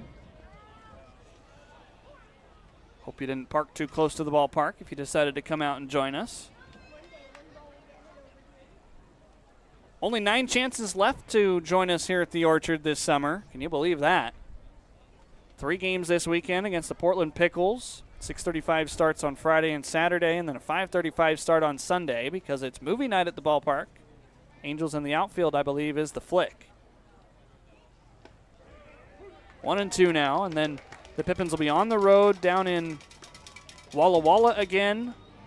They'll be home against Corvallis, and then they'll be home against Springfield, and then they'll have a 6-game road trip to end the summer. So all of the home games are stuck on that graphic right there. You got 9 chances left. Pippinstickets.com. Will Day got him swinging. Ollie strands a leadoff double as he pumps up his dugout walking off the field. Halfway home here at the Orchard, tied at 3. It's wild. I mean, it's crazy. It's still hard to believe that I have that ring. I'm not sure exactly how it came about, but I had the opportunity to go up and play in Kelowna. I was really fortunate. We had a really good group of guys up there, and it's a beautiful play. However, we've got a couple of piranha plants that are going to be in their way trying to pop those guys. So, whoever's going to get down there with the most balloons intact will be our winner. If we have the same amount, then it will be the first person that gets to Scott T. All of you guys line up with me right here. Our piranha plants look ready to go. Scott T looks ready to go down there. You guys ready? On your marks. Get set. Go!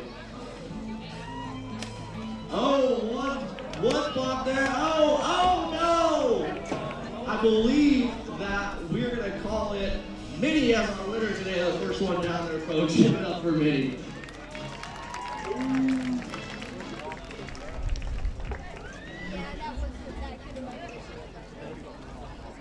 Show of hands, who beat Super Mario Brothers back in the day?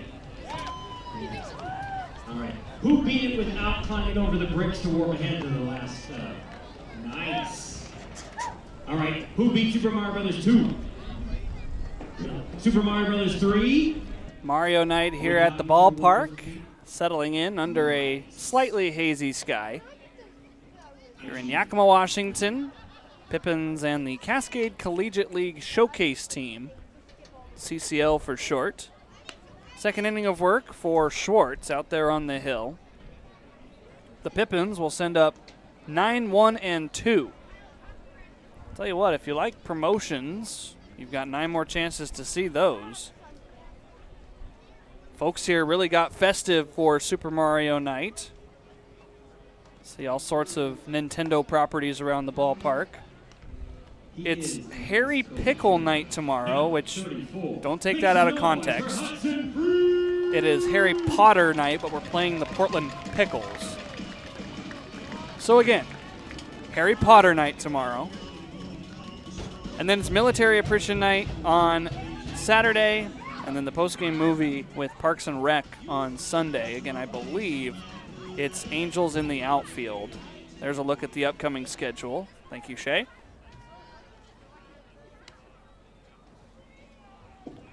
Hudson Freeze struck out back in the second inning. That ended the frame. So some good promotions to come out to this weekend as Hudson puts one on the ground off of the glove of Wicklander and into center field. That is the second error of the night on the Cascade Collegiate League. Leadoff man aboard for Yakima Valley. Number 3, it's Miller time. Tyson Miller. Didn't quite look like Wicklander got around this ball. Yeah, he tried to lay it off the side of his body.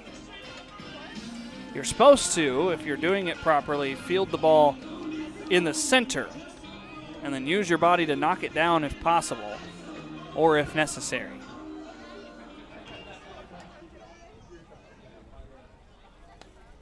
Tyson nearly plunked. 1 ball and no strikes to the Pippins leadoff man. A walk and an inside the park home run for Tyson Miller.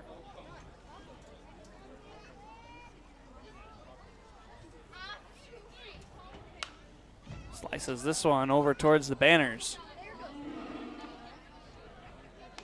That's a nice sunset.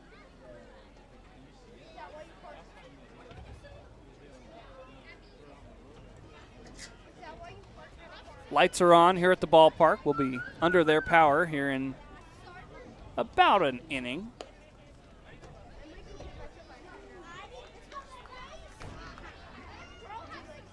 It's kind of a weird color temperature out right now.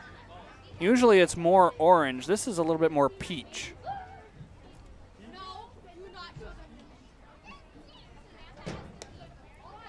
Two and two to Tyson. And I don't know how much of it is potentially fires in the area or maybe even some of the wildfire smoke from the Canadian fires that are so far off to the east of here. But it is just a little dusty in the air.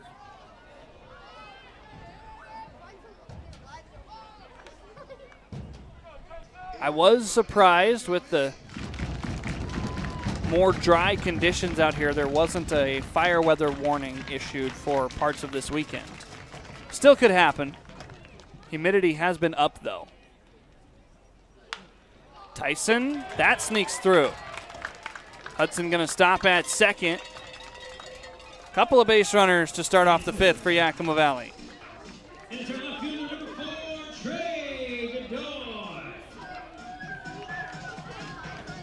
Chance for Trey Godoy to give the Pippins the lead. Hudson Freeze can circle the pads pretty quickly.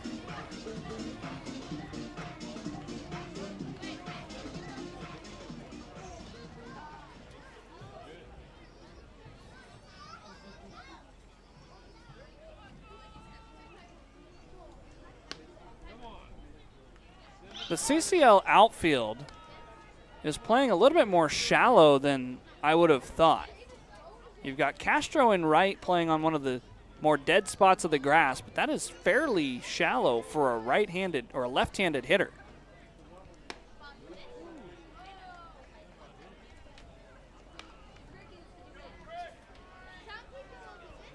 Meanwhile, over in left field, Rasmussen is playing pretty straight up.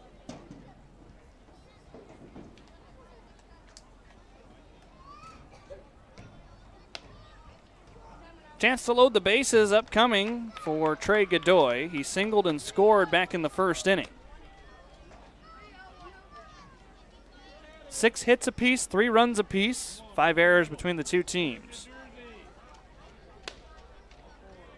Ball 4 issued to Trey Godoy. He'll be on with the free pass, and now a huge opportunity for Malachi Emery Henderson.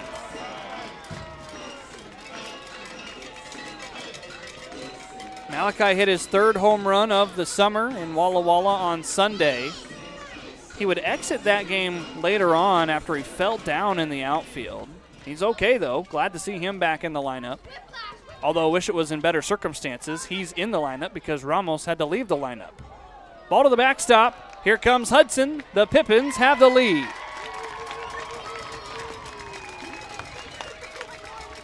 Wild pitch cashes in Hudson Freeze. Everybody else moves up into scoring position.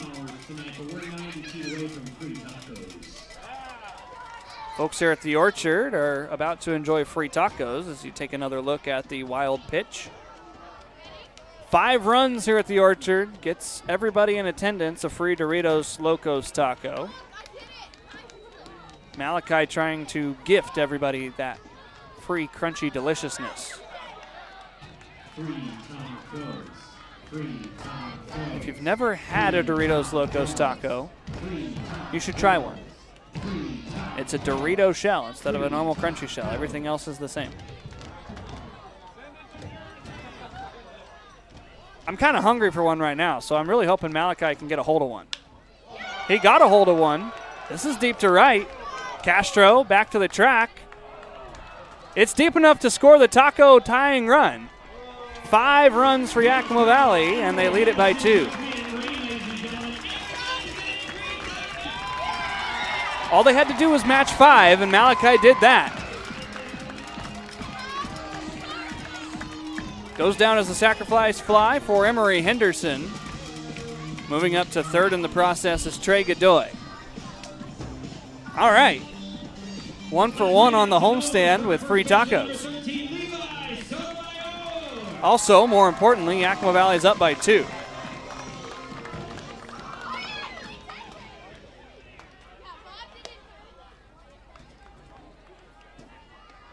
Levi Sotomayor.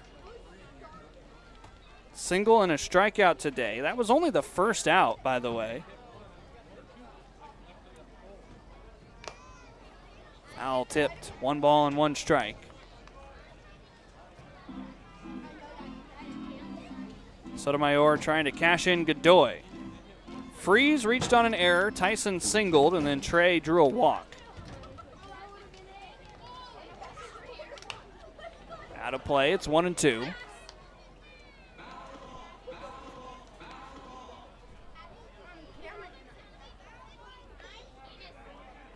Sotomayor joins Tyson Miller to be on the club with inside the park home runs this summer. Levi's came against the Northwest Star Nighthawks. Another one out of play.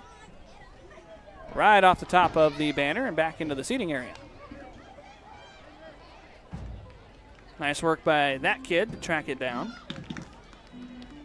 He's explaining the process. You have to pay attention when those come off of the banners. You can't just give up once they hit the banners. Sotomayor getting a little bit of extra sticky on his bat. He did not like how that one felt. Michael Gray requesting some more baseballs as well. He's not going to get them right now. Bat Boy was a little bit slow on the uptake.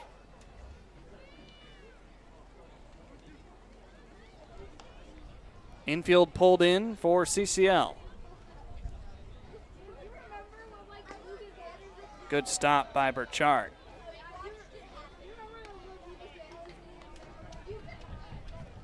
Right-handed action is up and moving in the CCL bullpen.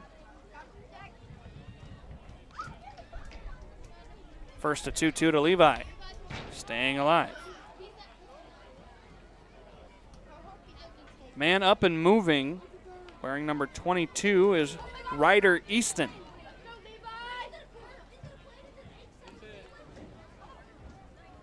He looks to be the next man in after Schwartz finishes up his outing. Looks like he's only going to be allowed to go 2 or less if the inning continues the way it's going.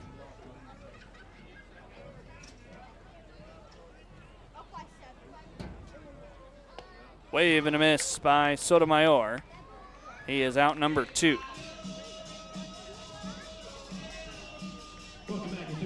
Here's his teammate at University of the Pacific, Diego Davis.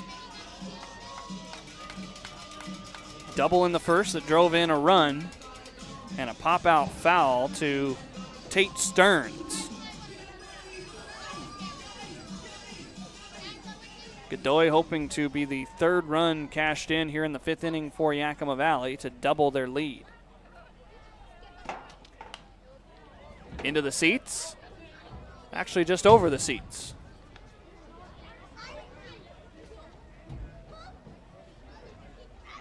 Of all the foul balls tonight, we haven't had one that has threatened the booth.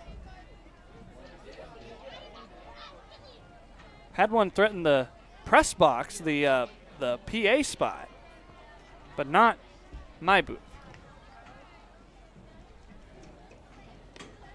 I'm really hoping to have a hole in the wall I can sign right by my light switch. We've started marking every time a ball comes up here. We have 2 of them right now.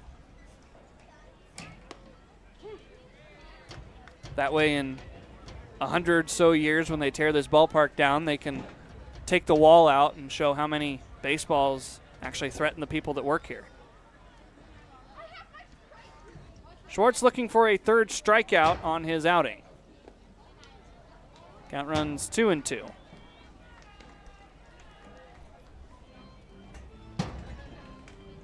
Either way, a successful 5th inning for Yakima Valley. They've got 2 on the board. Would love to see a 3rd one come home. Count runs full. Godoy hoping to be the 3rd run of the 5th inning. He's scored once already today. The batter from the University of the Pacific, the runner from UCLA. Down and away, ball 4. Inning continues for Brandon Stone. Now batting the second baseman, number 9, Brandon Stone. Stone today 1 for 2. Had that single in the 4th, but then was caught stealing.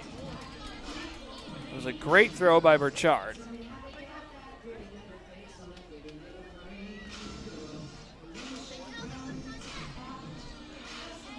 Stone playing the infield for Yakima Valley, also pretty good on the hill as a pitcher, but he has not shown off his pitching arm during the summer as he lifts one well foul.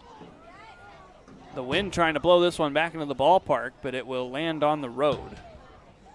That thing was up there for a long time.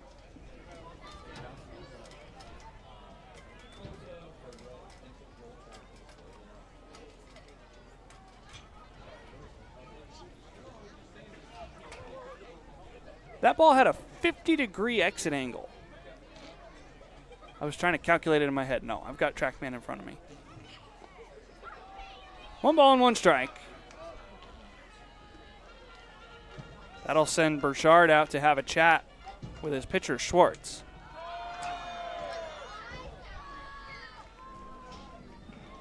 Take a look at the standings in the West Coast League. Everybody resumes their regular season tomorrow. A lot of teams in action in non-league games tonight. Walla Walla leads the overall in the South after sweeping Yakima Valley. Ridgefield still without a win in the second half. Meanwhile, over on the north, Wenatchee with some separation. They won the first half. It's a fight between Bellingham, Kelowna, and it appears to be Edmonton in there.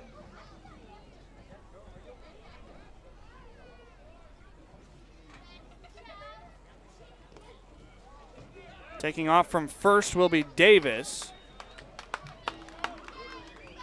2 in scoring position for Brandon Stone after that pitch skipped in.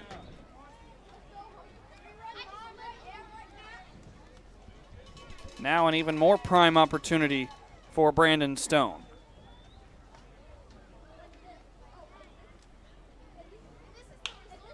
Out to center field. Bond squares it up, and he puts it away. Pippins scored twice in the bottom of the 5th. They have the lead going to the 6th, 5-3 here in Yakima.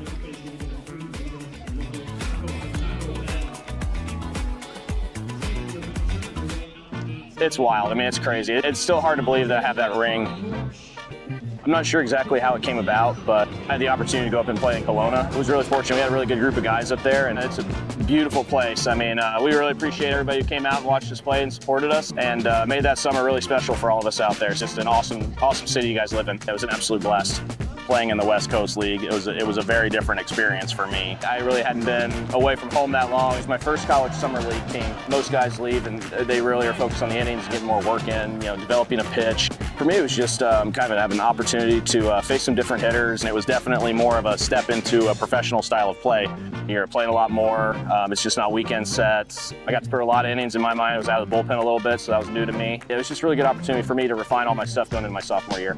Out of high school, I thought I was going to be a position player. If you would have told me, 10 years later, I would be, pitching and being at this stage, I would have been a little surprised.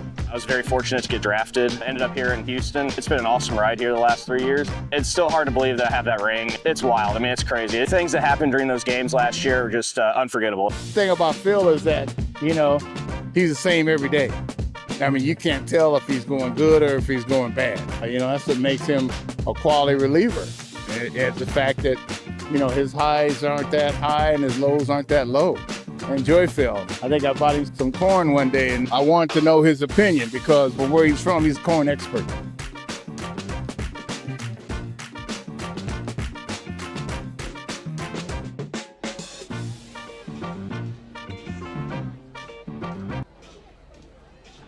It's the top of the 6th inning here in Yakima, and as we get ready to see Diego Dixon, Bobby Trigg, and Tate Stearns bat for the CCL, I'm going to find some scores from around the West Coast League. We saw the standings. Again, everybody playing non-league contests tonight. As the first pitch is popped up over on the right side. Sotomayor makes the catch. 1 away, and that'll bring up Bobby Trigg. Here are the scores from around the WCL. Up in Port Angeles, where we were very early this morning, me and the All-Stars and some of the front office, the game against the Redmond Dudes has been rained out. No makeup date yet. It was pretty foggy when we crossed the Strait of Juan de Fuca, so it's very wet there. Here's a potential gapper off the bat of Bobby Trigg. It dies in the grass, so he'll be held to a single. Tell you what, that was an interesting experience going on the ferry. I'll get you that story once we get all the scores. Stepping in is Tate Stearns. In Nanaimo, up on Vancouver Island, the Coquitlam Angels and the Night Owls did not score in a 5-inning game. 0-0 final in 5. That's an interesting box score. Northwest Star Nighthawks are in Ridgefield tonight. The Raptors lead at 13-0 in the top of the 6th. The Bellingham Bells are hosting Gunderson baseball tonight. That is an 8-3 score. And then one score that's not on the WCL website tonight is the Sock Puppets at the Corvallis Knights, the Salem Sock Puppets. They are playing a game based on the social media. As here's a ground ball foul. Based on the social media for Corvallis, they're doing a semi-banana ball type of experience tonight. They're going to have a bunch of knuckleballers pitching. They're calling it Knuckleball Night at Goss Stadium. And so I'll be interested to see some of the highlights from tonight. So they are not keeping track of their score live on the website like we are, because it's more of a true exhibition where this is a non-league contest. There is a difference. Wilday gets a called strike, and Tate Stearns is in a 1-2 hole.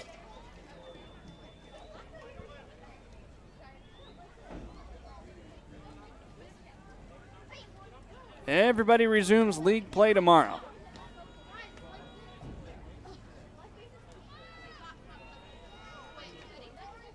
First a 1-2 here to Tate Stearns. Got him swinging. Nice changeup from Wilday. There's 2 away. 2 strikeouts now for Ollie. Here comes Drew Wicklander, the number 9 hitter. Those series that start tomorrow, by the way, as everybody begins their final 18 to 15 games if you're Walla Walla. Edmonton at Port Angeles, Walla Walla at Corvallis, Springfield at Marion, Wenatchee at Victoria, Portland here in Yakima, Ridgefield and Bend, Nanaimo at Kelowna, Bellingham at Kamloops. Out of play foul. That worked out pretty well for the Apple Sox All-Stars. They got to stay in town an extra night. They get an extended stay in Victoria. Wenatchee visiting the Harbor Cats starting tomorrow. 0-2 quickly to Wicklander. That Portland Pickles series up here against Yakima Valley will be the first time that the Pipps will have faced Portland. Yakima Valley has not played Portland yet or Corvallis, both teams in division. So a lot of chances to make up some ground in the standings over the next 2.5 weeks. Wilday looking for strikeout number 3. Pulled that fastball just a bit too far.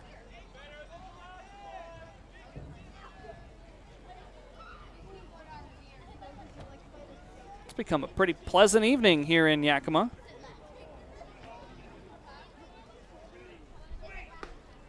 Drops in, called strike 3.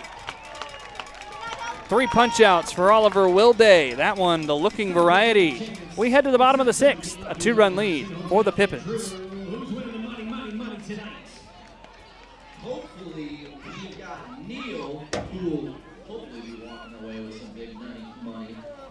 But if not, he'll be at least getting a spot from Legends Casino Hotel, who is the sponsor of this one. We are doing higher or lower. We've got our shuffle deck of cards. Neil, we'll have you cut these ones.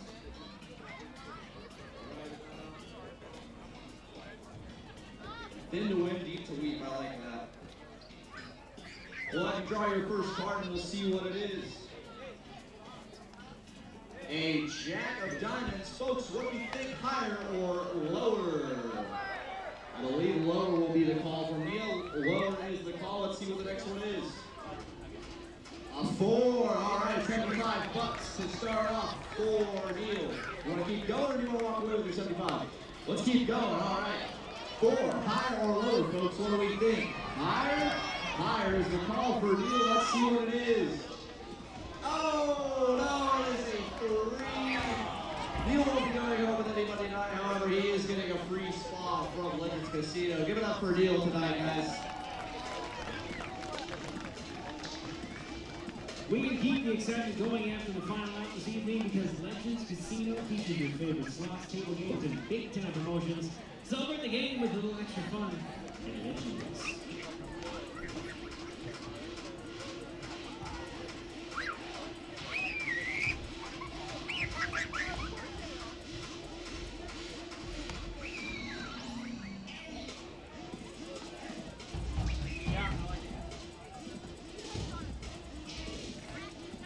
Bottom of the 6th inning here at the Orchard, Yakima County Stadium. And if you want to come out to Yakima County Stadium, that's all the home games left, plus the Walla Walla series Tuesday to Thursday of this upcoming week. Portland is home 6:35 p.m. Friday and Saturday of this week. Sunday is a 5:35 game because of the post-game movie. We go back to Walla Walla for the second time in the second half from Tuesday to Thursday.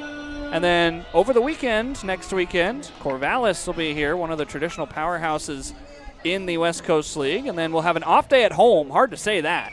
An off day where you go home game, off day, home game.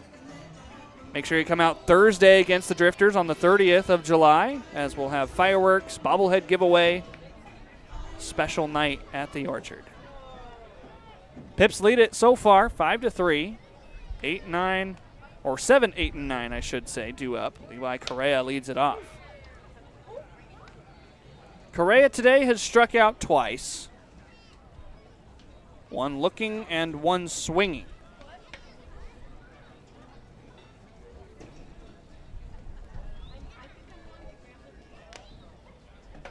Quickly behind 0-2. Pippins have had a couple of players depart from the roster, as it normally happens in this part of the summer. Correa facing a new pitcher. We'll get you him in just a second. That's ball one. This is Ryder Easton, another right-hander for CCL. I like his glove. The dark blue on the outside, the teal on the inside. Kind of matches Correa's bat. He's got a blue accent. Still 1-2. So the two teams wearing greens, and the two accents for these players are blues. How about that? The barrel of the bat for Correa, the glove for our new pitcher, Easton.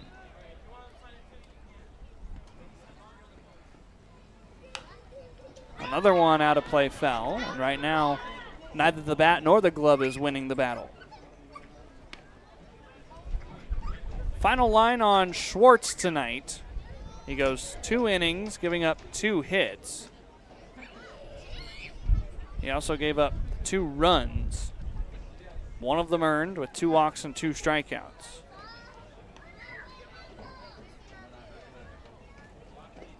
Check swing. He went around. The ball to the backstop.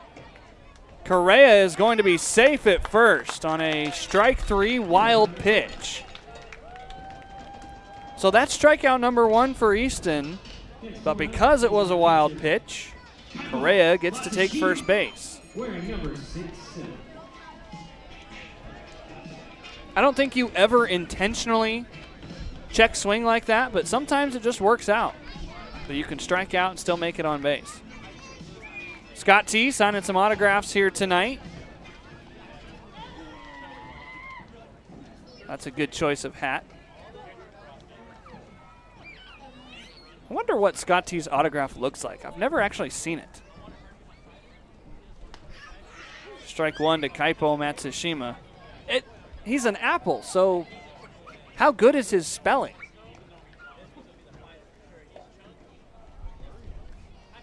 He also took a foul ball to the head last week, so Correa's running. This is shot out to right, and this will be a double play.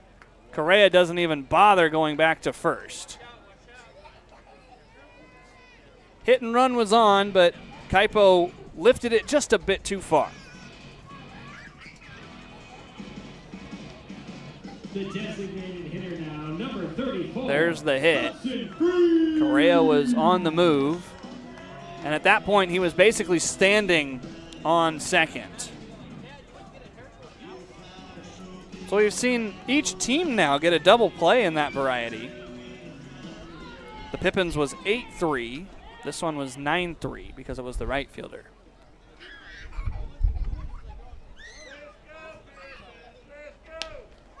Hudson Freeze taking strike 1 on the day. Officially 0 for 2, but he reached on an E6 to start the 5th inning. He was one of the 2 runs that came around to score.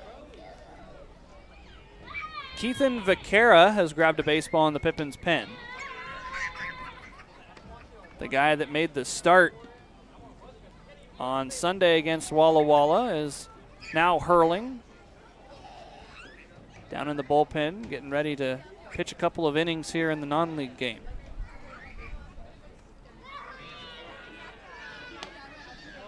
Freeze got a little bit excited there on the fastball, 1-2, expanding the zone. 88 miles an hour hummed in there by Easton. By far the highest velocity for any of the CCL pitchers tonight. Crosley and Schwartz both topped out at around 83 to 85.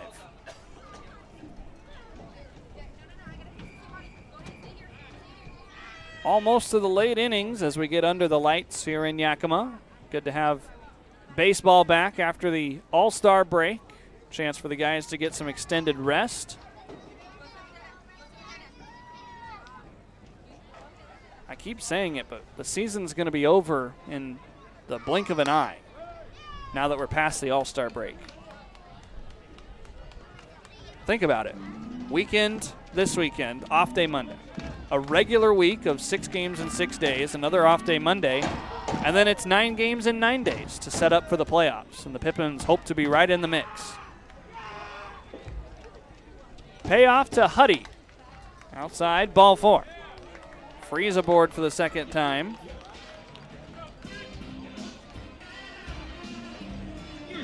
Back to the top of the order for Tyson Miller. Tyson has reached all 3 times tonight. He has scored all 3 times tonight. Walked in the first, came around, hit an inside the park home run in the 3rd. He also singled and would later score in the 5th.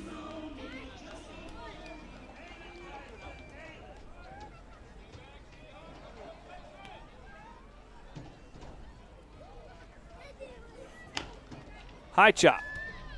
Trig. Underhand flip. Out, number 3. So Tyson's perfect night comes to an end. The Pippins still lead by 2, though, as we head to the late innings here in the Palm Springs of Washington. Don't make Drew and Princess Peach dance by themselves. Everybody on the feet now, so thank you. Gear up for summer like no other with Legends Cup. From the first whistle to the final goal, it's a 3-month marathon of massive payouts. Kick it with us every Thursday from June to August for a chance to win your share of $275,000. Just use your Legends Rewards card to earn entries. The stakes are high, the prizes are huge. Legends Cup, only at Legends Casino Hotel. The pitch is calling. Will you answer? A couple years ago when I was in high school, I had braces. I didn't wear my retainers or anything, so I came back and I've shown a lot more progress with this time around than last time around. They are very helpful. They show you step by step like what needs to be done so you don't waste your time on treatments. Working with Dr. Christopher, I'd say they are very, very good orthodontists, and I would love for people to come here and enjoy everybody and everybody's personality. It's been great.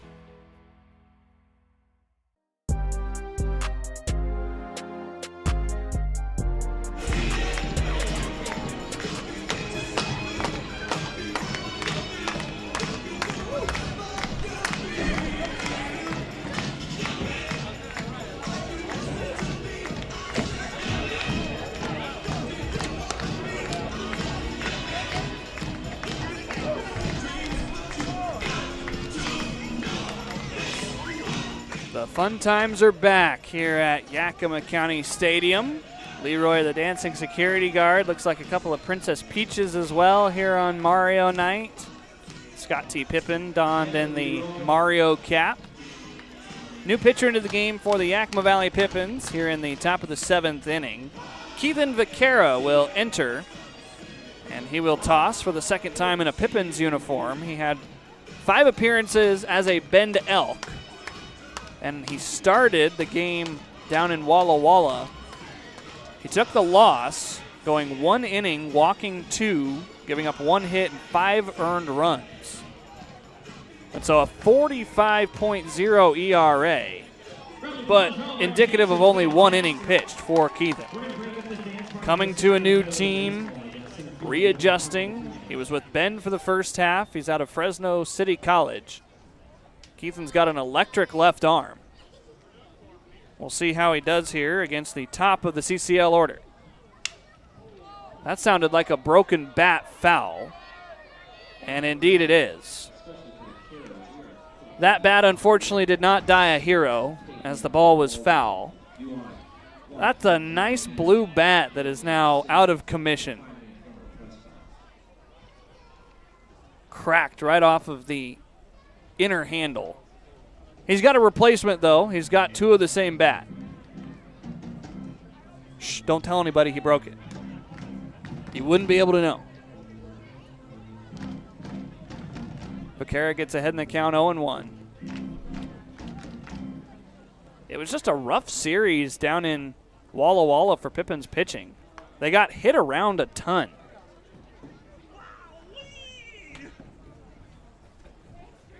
They lost game 1 to the Sweets 18-3, giving up 17 hits. Jake Cumming went 2 innings giving up 8 hits, but he was in the zone. He only walked 1. Walks have been more of his issue. So he did a good job of that. The next night was the thrilling walk-off for the Sweets, 6-5. Good start by Luke McGuire. The bullpen came in, did its job, and ultimately the extra innings got to Yakima Valley, and then it was a 15-5 final score on Sunday. 3 balls and a strike here to Will Bond. The free passes were just a little bit more of an issue on Sunday's game, but still not very many. There were 4 total walks between the first 4 pitchers.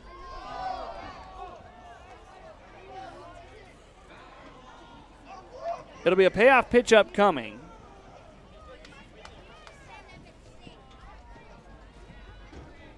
Lefty-lefty matchup here.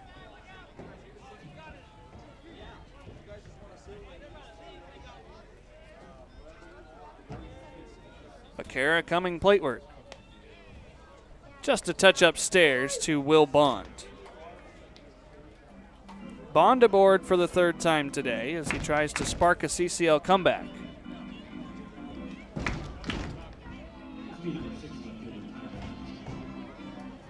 Ty Rasmussen is 1 for 2 today.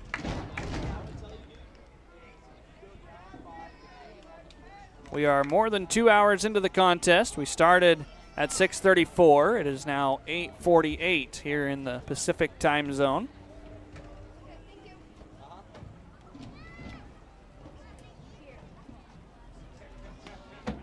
This gets away from Kaipo. Bond will be allowed to take second base. That might go down as a passed ball. We'll see. It was a breaking ball, but I think if you ask Kaipo, he probably should have had that. Well, they say wild pitch. Downstairs, you usually give the benefit of the doubt to the catcher.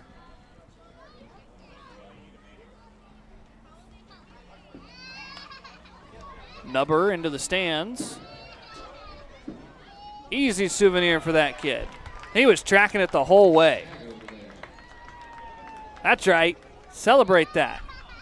Whoa, whoa, whoa, whoa.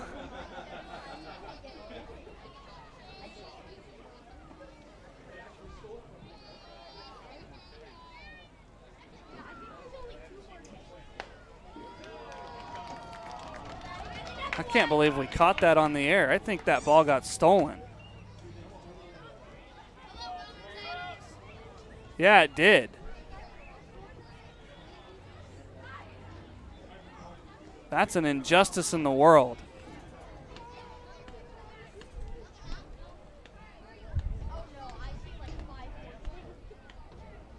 Runner takes off. Wave and a miss. That's strike 3. Throw down. Not in time.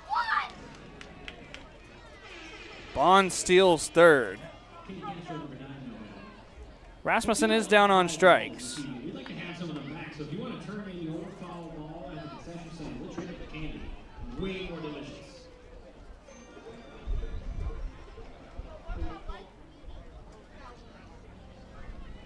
Infield comes in for Yakima Valley.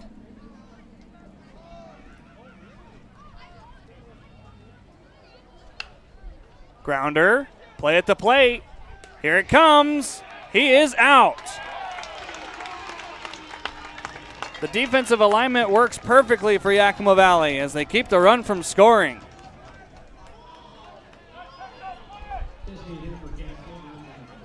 Sotomayor had it on 2 hops, went straight to the plate. 2 away, a man at first. You'd much rather have that scenario.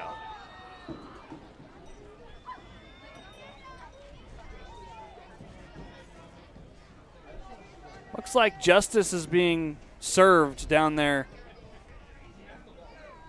The original kid has the ball back. Good work, Pippins staff.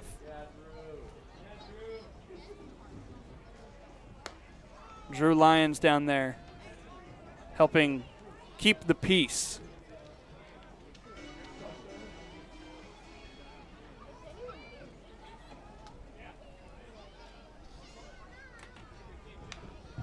Foul ball, 1-1. Got the stretch coming up here in a couple of strikes. We'll turn it over to the crowd mic for Take Me Out to the Ball Game.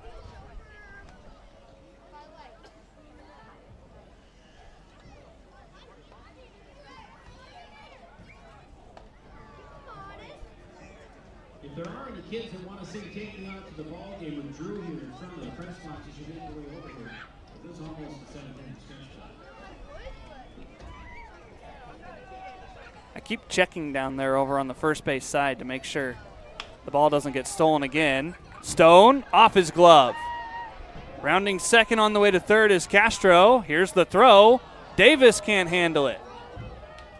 Up to second goes Rominger. 2 in scoring position, 2 outs for CCL, and the go-ahead run strolls to the plate. Potentially 2 errors on that play. 1 here at second, and then a throw from Emory Henderson.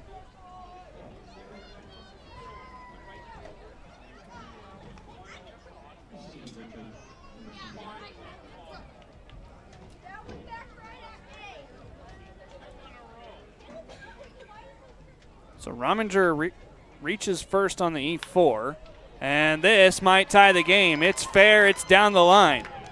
Castro scores. Here comes Rominger into second. The play is safe. 2-out hustle double for Aiden Burchard, and it's a tie ball game.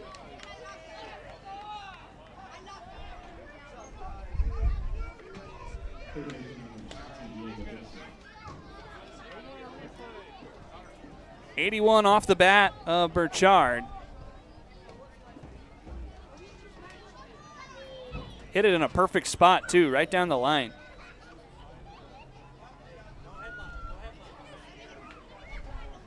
Here's Diego Dixon. Both of those runs unearned. Another chance for Malachi. He's going to be sent back to the track, off the wall. CCL has the lead. The throw in from Emory Henderson is away from Correa. 6-5 Cascade Collegiate League. Back-to-back doubles for Burchard and Dixon.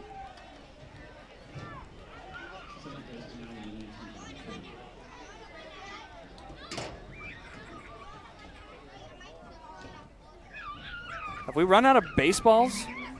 They usually rub up about 5 to 6 dozen. A couple of baseballs were just delivered straight out of the box. Hopefully they were rubbed up a little bit down in the umpire's room. That's how many foul balls we've had.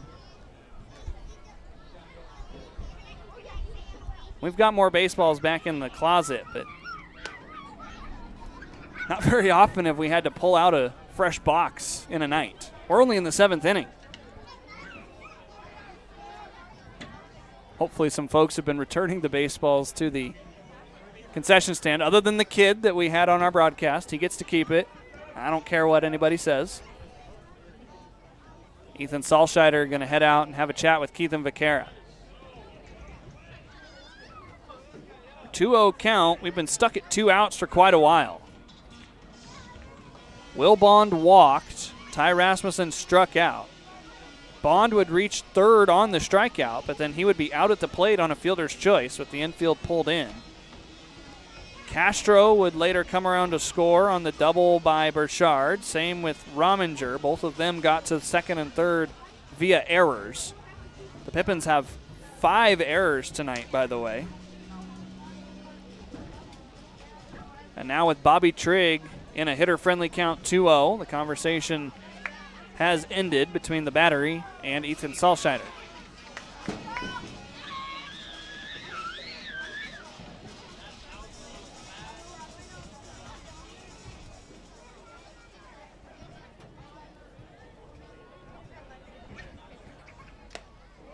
Foul tipped, 2-1.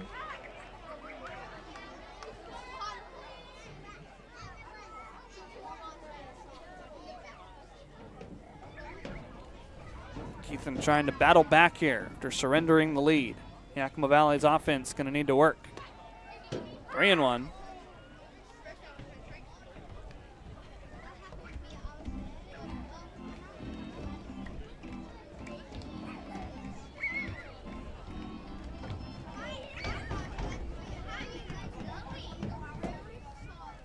Pitch to Trigg. Line drive, down for a knock. Scoring will be Dixon.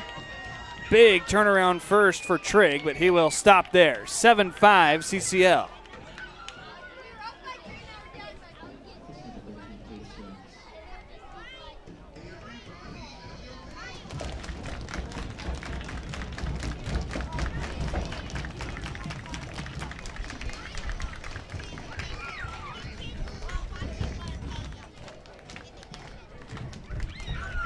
Tate Stearns digs in. He's the 8th man to hit here in the 7th inning for the CCL.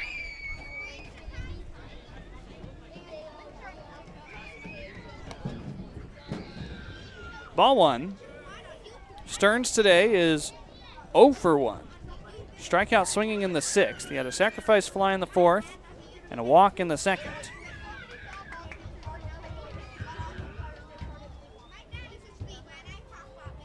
Right-handed action in the Pippins bullpen as Vaquera falls behind 2-0.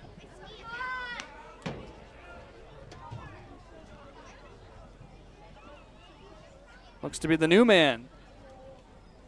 The Sheriff down warming up in the pen.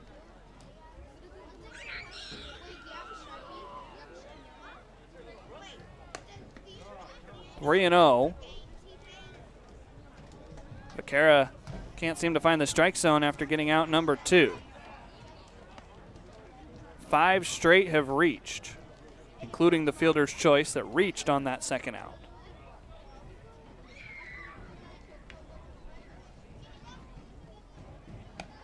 Ball 4. 2 are aboard with 2 away.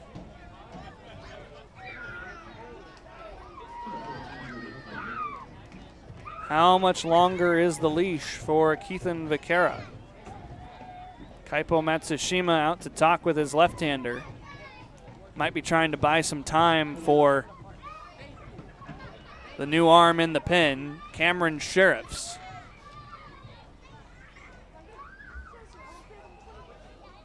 Looks like a couple of Pipps asking if he's hot. Kaipo departs. And here comes Coach Crustangel. The answer of is he hot was yes. And so as Coach Crustangel crosses the foul line, looks like we are going to have a new arm. Keithan Vaquera out. It'll be Sheriffs coming in. We'll be right back. College summer ball is a blast. Playing baseball and going all over the Pacific Northwest is beautiful in the summertime. Great league, fun cities to travel to, great weather, fun ballparks. Give me a kind of like a taste of what it was like to play professional baseball with the schedule, playing every day, taking long bus rides. Made a lot of good friends on those teams, and a couple big leaguers on my team. Matt Duffy, Matt Boyd. You get to meet guys from all over the country, come together for a couple months in the summertime. All try to get better and push each other, and a lot of good memories looking back on that summer in Corvallis. Fuel the adrenaline is coming out now. Yeah, his hands are on the mouth.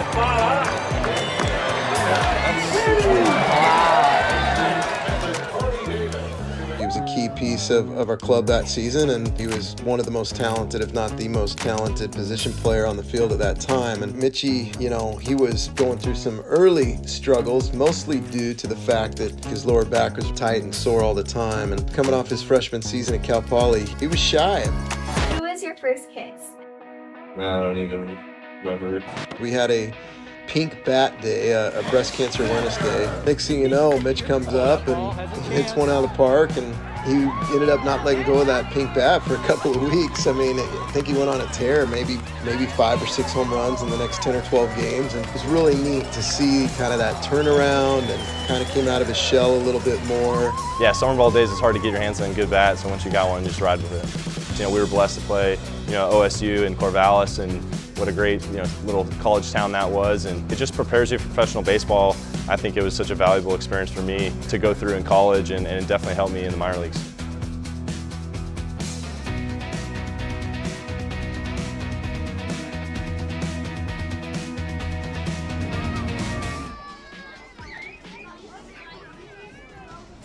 Still the top of the 7th inning here at Yakima County Stadium. New pitcher into the game is the newest Pippin to join the squad. This is Cameron Sheriffs. Sheriffs spelled Shirreffs. 5'11", 185, a freshman from Yakima Valley College, a native of Layton, Utah. Did not pitch during the NWAC season, at least to what I can find. He'll be thrust into the situation here after Vaquera departs, leaving 2 men on. 4 runs have come home. It's the number 9 hitter, Drew Wicklander, 2 away. Half swing, did he go? No, says Thomas Glenn.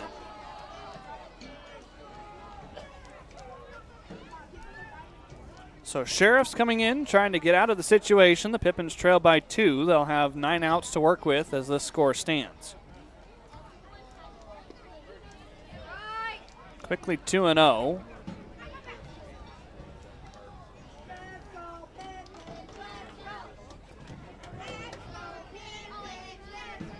Coach Panch calling Cameron the Sheriff. I like the nickname. Plays on his last name pretty well.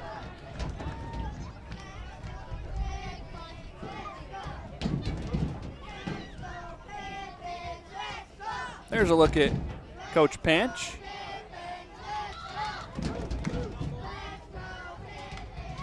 Two and 2.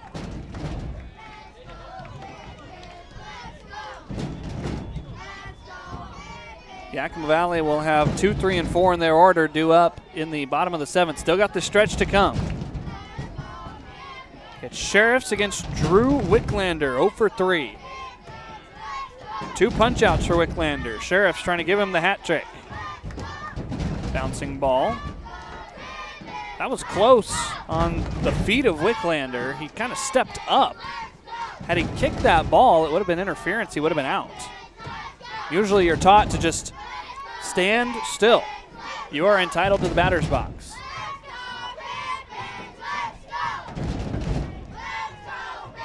Payoff pitch. Ball 4. Runners were off because there were 2 outs. And the CCL has now batted around. They're back to the top of their order.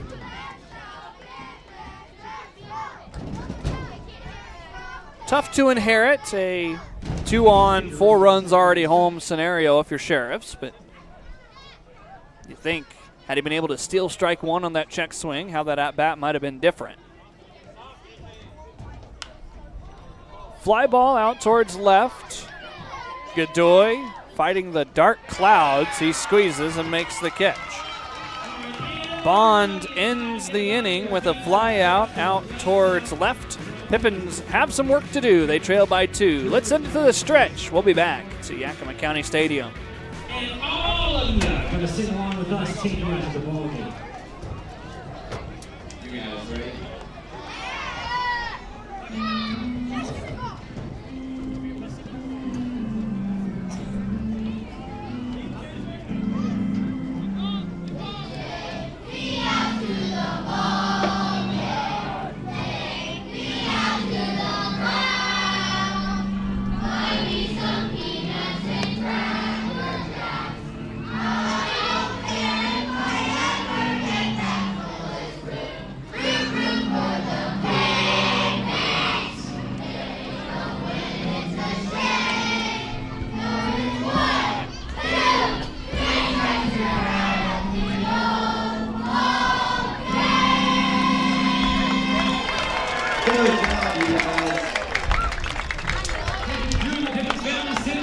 the 7th.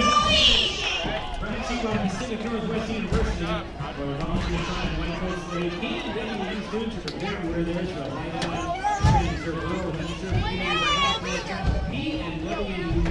With healthcare, what do you report? Where's the water? Where's my agua?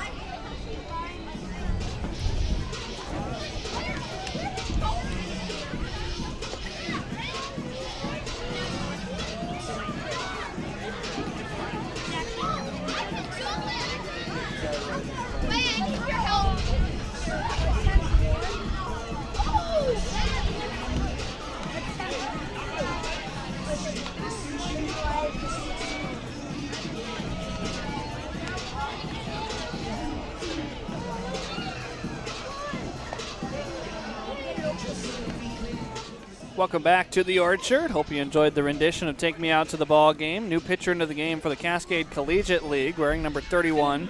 This is Nick Lowry.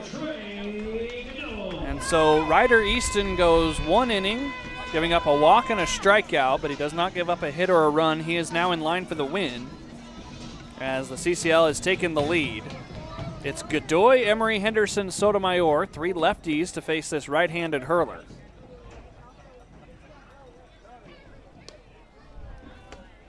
Trey Godoy today is 1 for 2. He's been on base twice as he scored in the first inning after a single. He also walked in the 5th.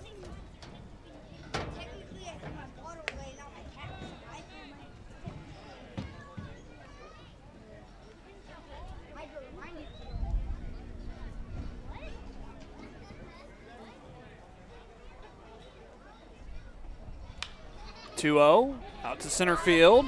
Bond makes the catch. Bond villain in the Pippins' eyes. Your right fielder, number 40. Here's Malachi Emery Henderson. On the day 0 for 1. Hit a sacrifice fly in the 5th inning that helped everybody get a free taco on the way out the door. He struck out looking back in the 3rd. He came in that inning to replace Abdel Ramos, who has exited the game. I do not have an update on Ramos. Late on the fastball, 0-1. So hopefully Ramos is all right. He's been a key part of the catching rotation. He and Parker Bird have been the 2 main catchers. Foul tip.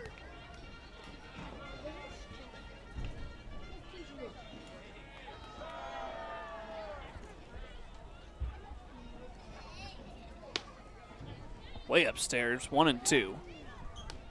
Burchard had to leap out of the crouch.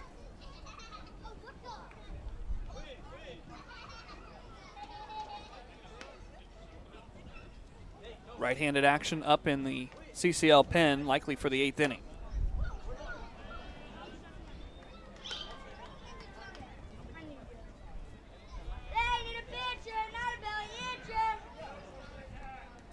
Two and 2 now. Malachi's worked it back to even.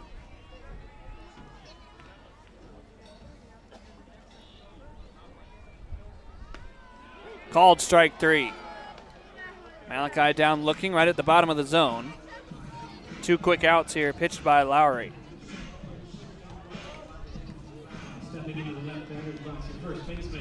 Here's Levi Sotomayor. Strikeout, single strikeout for Sotomayor. Pippins trying to complete a comeback here after leading after 5. They surrender 4 in the top half of this 7th inning.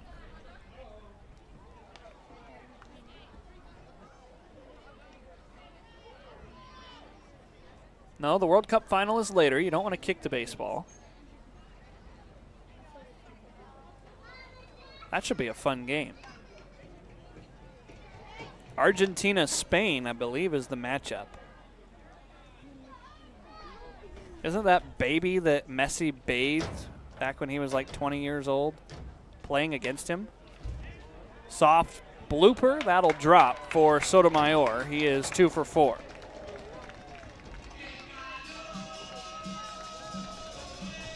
Good night for Sotomayor. Let's see what Diego Davis can do with his University of the Pacific teammate on first.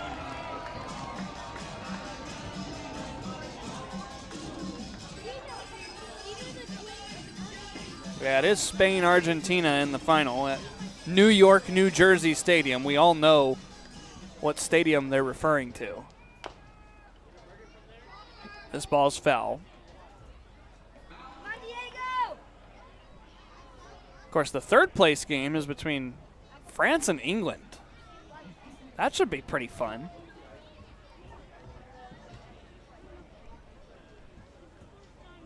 The history between the French and the English. Almost as entertaining as England-America.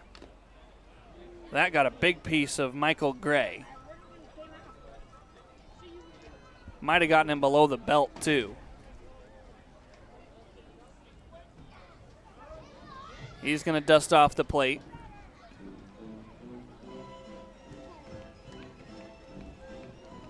Burchard goes out to talk to Lowry.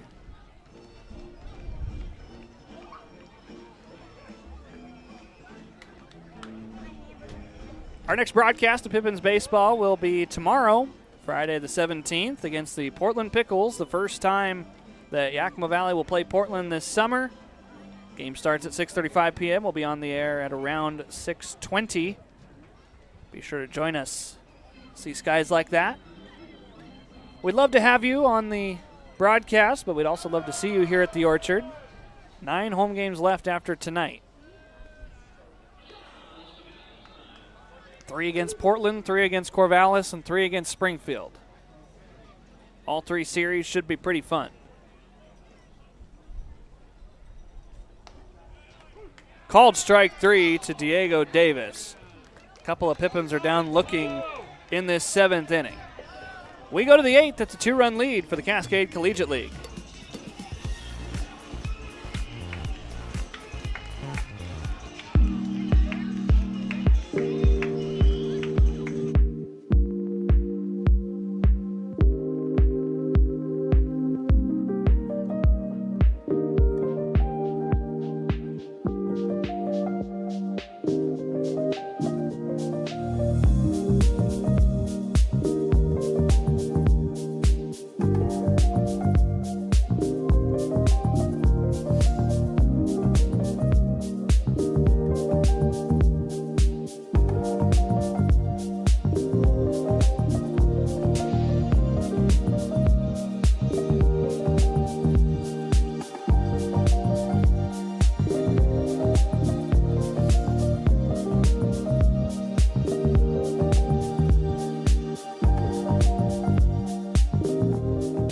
At Cascade Natural Gas, we help smart businesses cover their bases.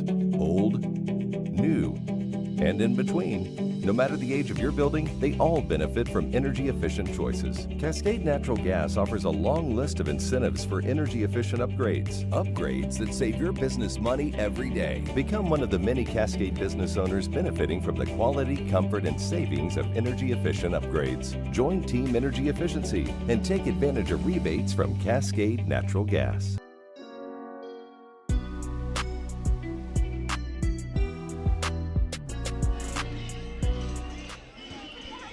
7-5, CCL leading here as the Pippins trail by 2. Oh boy, Leroy's up to it again. I think I'll just let him have his moment.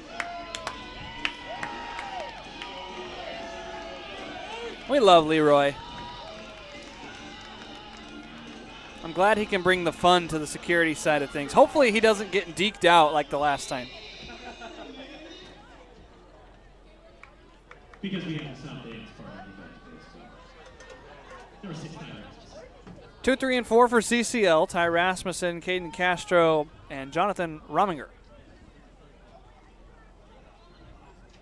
This is the 5th trip through the order for CCL.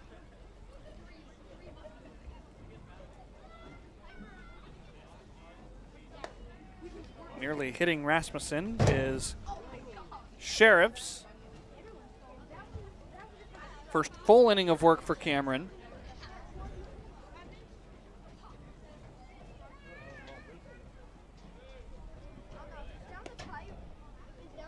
85 with the fastball for Sheriffs. Native of Layton, Utah.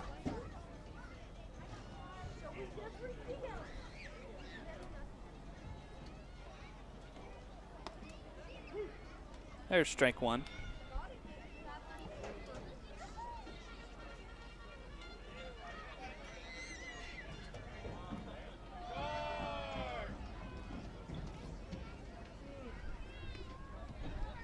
.511, 185 out there for Sheriffs, joining the squad today.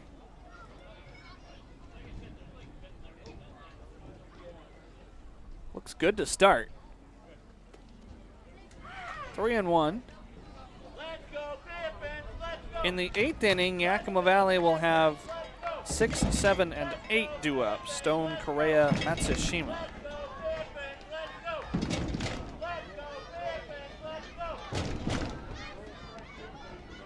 .3-1 here to Rasmussen. So it's a walk to start the 8th. Caden Castro hits next. It's got to be an interesting feeling for Sheriffs.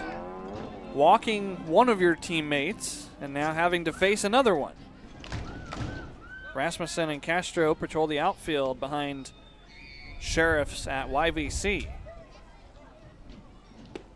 Right there, right down the pipe.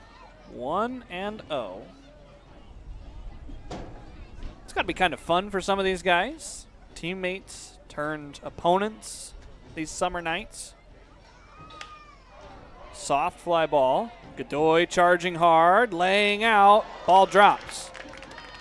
Around second on the way to third is Rasmussen.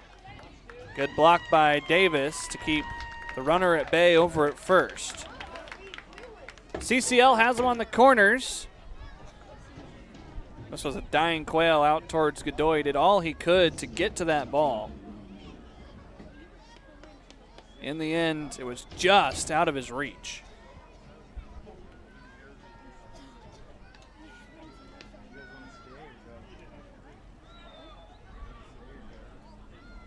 We'll see if Castro is running at all.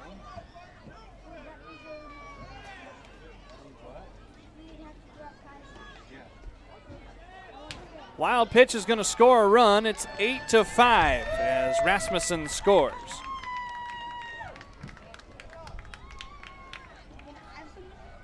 Moving up to second in the process is Caden Castro.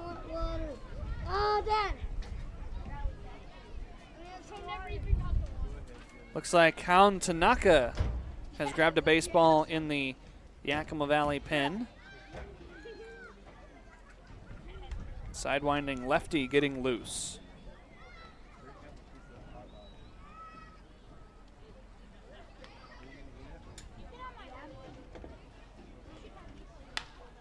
Cracked out to second, high hop for Stone.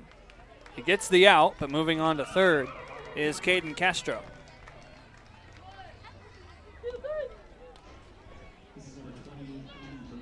An insurance run 90 feet away for Cascade Collegiate League.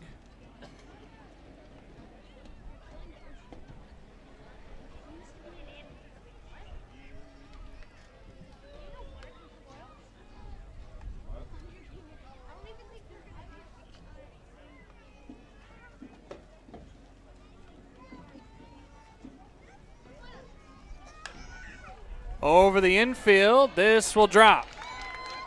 Here comes the insurance run. Now the ball gets away from Emory Henderson.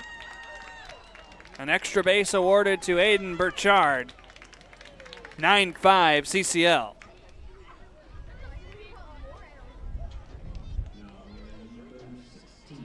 RBI single, and then you add the error on top of it.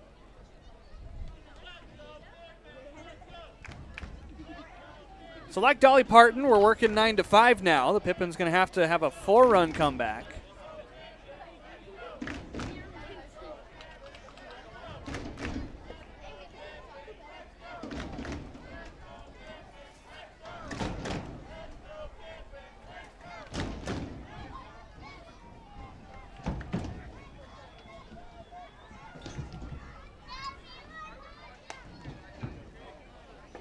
Diego Dixon today has a single, a hit by pitch, a pop out in foul territory, and a double.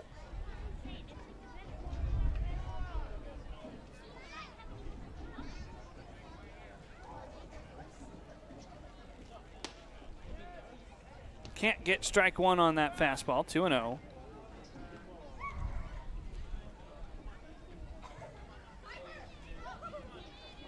"12 hits now for CCL. They had 11 in their first trip to the Orchard. That was back before the season officially started.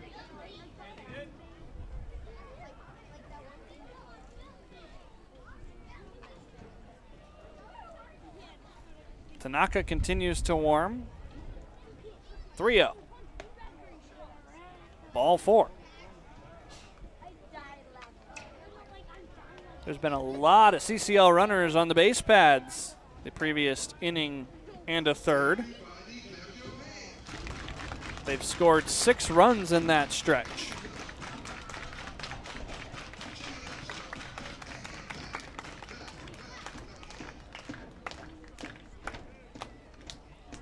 Here's Bobby Trigg.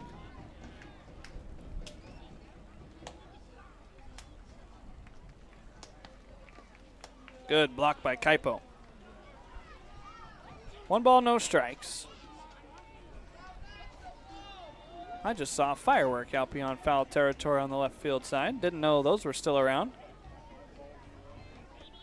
We're a little more than, 12 days removed from the 4th of July.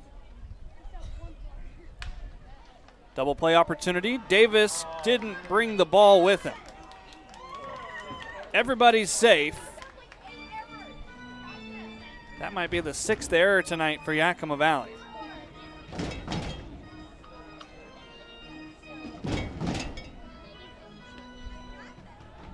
Bags loaded, only 1 away.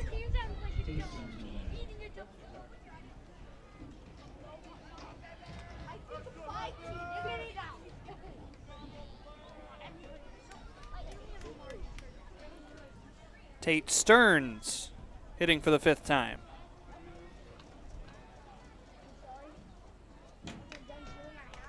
Foul tip on the first pitch.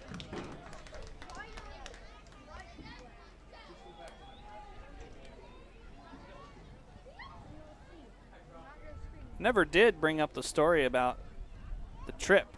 We'll have to get into that here in these last couple of innings. I know the guys said they enjoyed the All-Star game. 0-2. I've been around summer baseball players for a couple of years now. I was impressed at how much these guys slept on the bus or on the car, on the ferry. Got to get their rest. These guys are students and athletes. Time called. This is a timer violation on the batter. And so that means if it's on the batter, he is out, yeah. Michael Gray had to make sure that that was on the batter. It was. There's a strikeout for Sheriffs. I guess it goes down as a strikeout looking.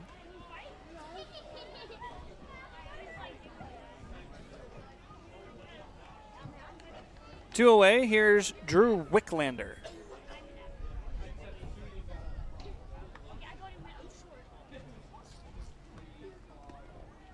Another good block by Matsushima back there.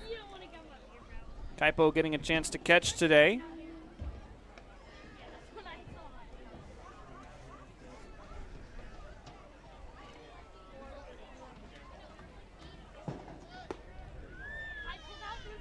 Two balls, no strikes.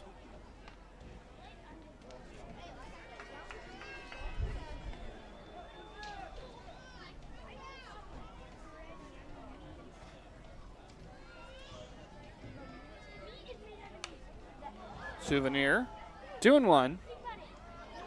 Sheriff's trying to get out of this 8th inning, put the Pippins bats back to work, down by 4. Brandon Stone leads off the bottom of the 8th.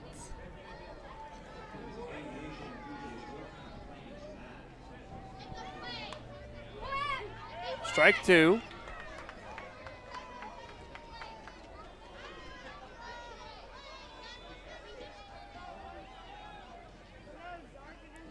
Sheriffs looking for that second strikeout on the night. First one was courtesy of a pitch timer violation. Wave and a miss. The bottom dropped out of it, and Wicklander is down swinging. 8 men come up to hit in the 8th as CCL scores 2. It's 9-5 going to the bottom of the 8th inning.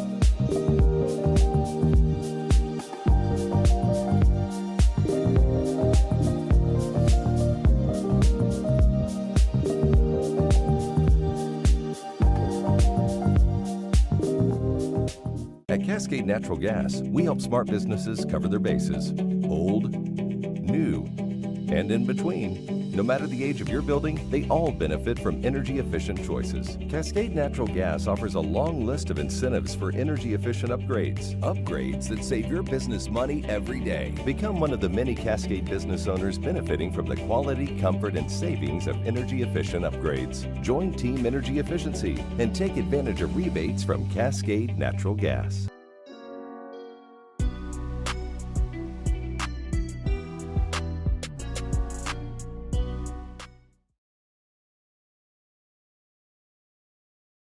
Bottom of the 8th inning, 9-5 the score. Another new pitcher on for the CCL Showcase team. This is Caden Hafner, wearing number 17. Fourth man out of the bullpen for CCL. He'll likely be asked to finish this contest. I don't know how many more pitchers CCL has on their roster. It'll be Brandon Stone first, and then Levi Correa, Kaipo Matsushima, and hopefully many more. Pippins need 4 to tie. They need 5 to take the lead. So we'll see what happens here in the bottom of the 8th. 9 runs on 12 hits for the CCL. 5 runs on 7 hits for Yakima Valley. The downside for the Pippins right now is they have 6 errors on the scoreboard.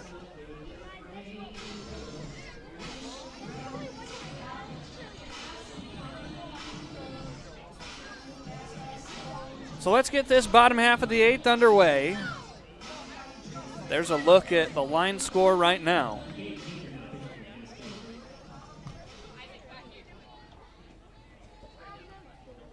First pitch from Hafner. A called strike. Brandon Stone today, 1 for 3, a single, a flyout, and a strikeout. Looks to be 86-87. Fastball velocity up just a touch. Now time called. I think there's a timer violation this time on Stone. So now it's 0-2. Thomas Glenn hoping this game finishes sooner than later. 1-2. So that's only 2 pitches, but it is a 1-2 count.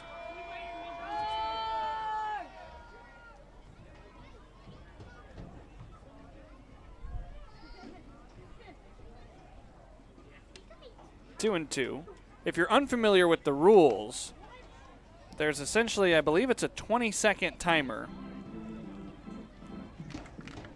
I don't quite get how this is a violation on Brandon because the pitcher stepped off. I thought that reset the timer, but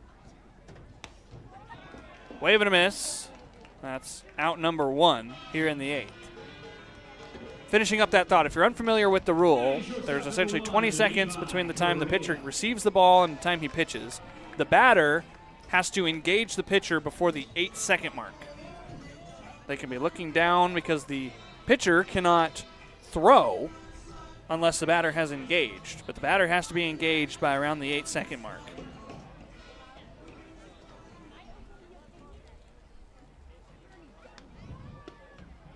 Correa taking strike one. Of course, there's no physical clock in the stadium here, as it is with, I believe, every team in this league. There are some stadiums that are capable of having a clock, but for fairness and not a strict advantage-disadvantage, nobody uses the physical clocks.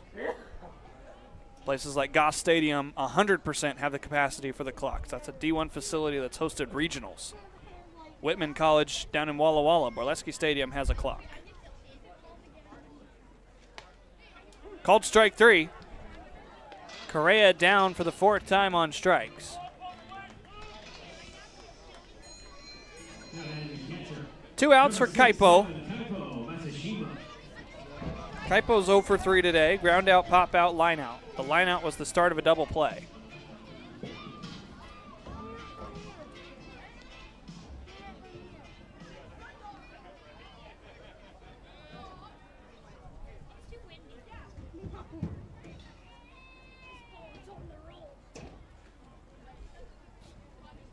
Hafner goes out of the full windup with nobody on. You don't see quite as many relief pitchers go out of the full windup, especially late game relief pitchers.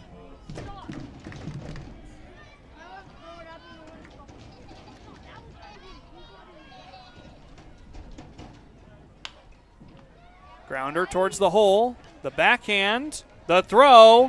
What a play by Wicklander.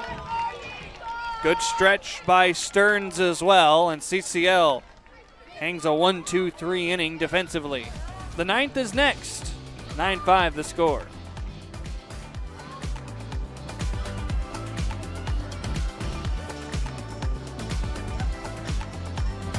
Gear up for summer like no other with Legends Cup. From the first whistle to the final goal, it's a 3-month marathon of massive payouts. Kick it with us every Thursday from June to August for a chance to win your share of $275,000. Just use your Legends Rewards card to earn entries. The stakes are high, the prizes are huge. Legends Cup, only at Legends Casino Hotel. The pitch is calling. Will you answer? A couple years ago when I was in high school, I had braces. I didn't wear my retainers or anything, so I came back and I've shown a lot more progress with this time around than last time around. They are very helpful. They show you step by step like what needs to be done so you don't waste your time on treatments. Working with Dr. Christopher, I'd say they are very, very good orthodontists, and I would love for people to come here and enjoy everybody and everybody's personality. It's been great.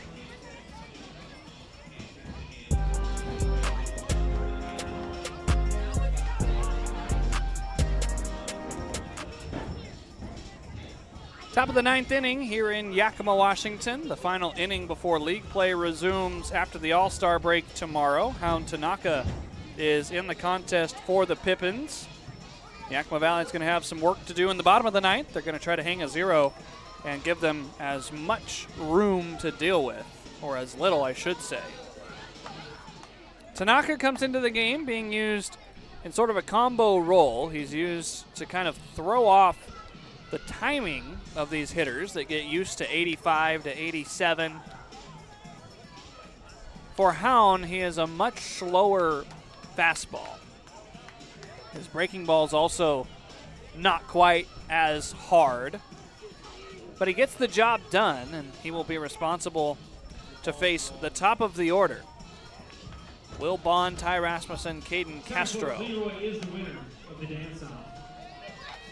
Sheriffs goes an inning and a third, giving up 2 hits, 2 runs, both of them earned right now. 3 walks and 2 strikeouts. We failed to notice that we counted up the K's out there on the Jersey Mike's party porch. That's 10 strikeouts for your Pippins. Everybody's going BOGO at Jersey Mike's. Buy one. All right, there's a nice announcement. 10 strikeouts for Pippins pitching staff. Buy one, get one Jersey Mike's sub. So you got free tacos tonight. You got a buy one, get one sub if you're at the ball game tonight.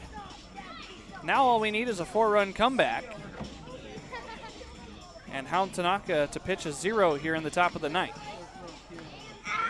I'm telling you, if you want free food over the next 9 games, the next 2 weeks here in Yakima, just come out to the ballpark. We will supply. That's a nasty first pitch strike to Will Bond. He stared that thing down as it broke back over the plate. Bond today has a single, a walk, a hit by pitch, a ground out, and a fly out. Wave and a miss. When Tanaka is around the zone, that speed can be so deceptive the first time through the order.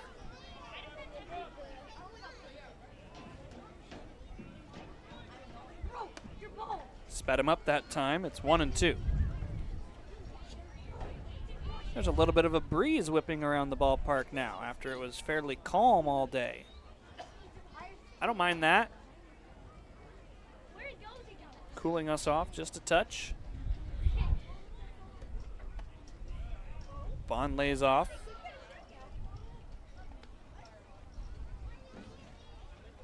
"79 degrees, 15-mile-an-hour wind conditions.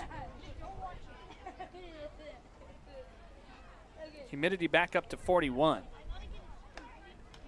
Did that get a piece of Bond? He thinks so, but home plate umpire Michael Gray disagrees.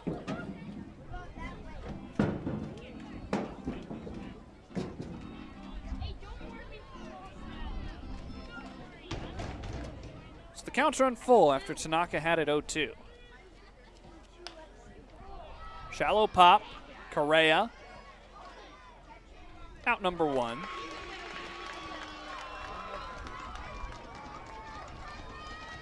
Brings up Ty Rasmussen. Strikeout, walk, double, strikeout, walk. Hopefully the pattern doesn't repeat. Don't think the Pippins want to see a double. Anybody else? We need some rally cars. We need some help.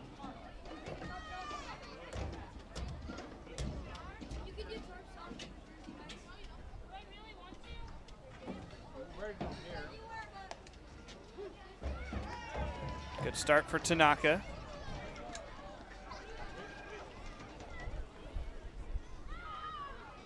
High temperature for tomorrow's game against the Pickles is forecasted to be 94 degrees and sunny.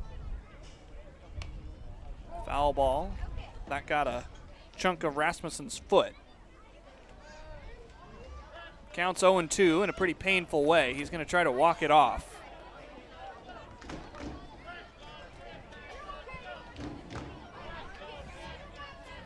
Must have got it on the soft part of the foot, which is the inside part of the foot.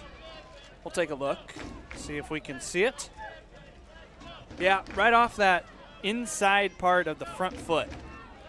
Fouled it straight down. Now the training staff from Multicare Orthopedics Northwest is going to head out. Rasmussen says he wants to stay, but training staff going to check him out. He's rubbing near the ankle area.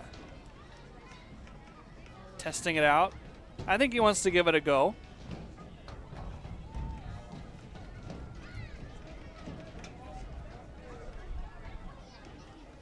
I think he's going to ask for some sticky spray to buy some time for the foot to heal up. He's going to put a leg guard on. That's probably smart.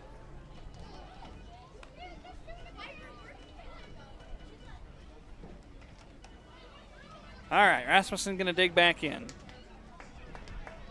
Hopefully I'll have an update on Abvel Ramos after the game that we can share tomorrow on the broadcast. Hopefully everything's all right with Abvel. 0-2. Out towards right center. Malachi into the gap. There's out number 2.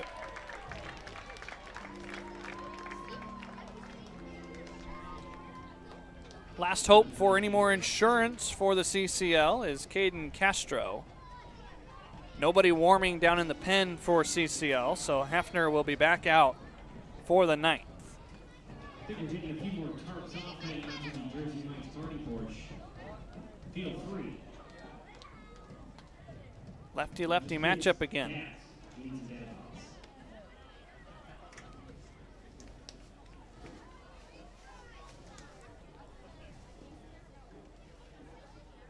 The one big bugaboo tonight for Yakima Valley, 6 errors. And now a hit by pitch. Castro will reach for the 4th time tonight. That'll bring up Jonathan Rominger. Single, triple pop out, reached on an error and grounded out.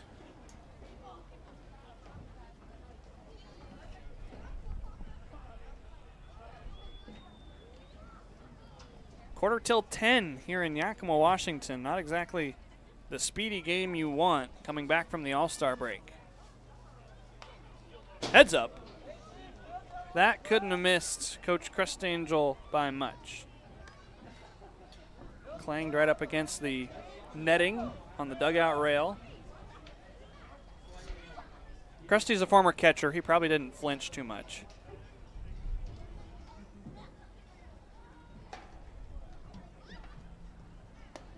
Oh and 2. Tanaka's gotten ahead of every batter he's faced. 0 and 2. He got the first one to pop out, got the second one to fly out. Well, I guess I just lied to you there. He hit Castro on the second pitch. My fault.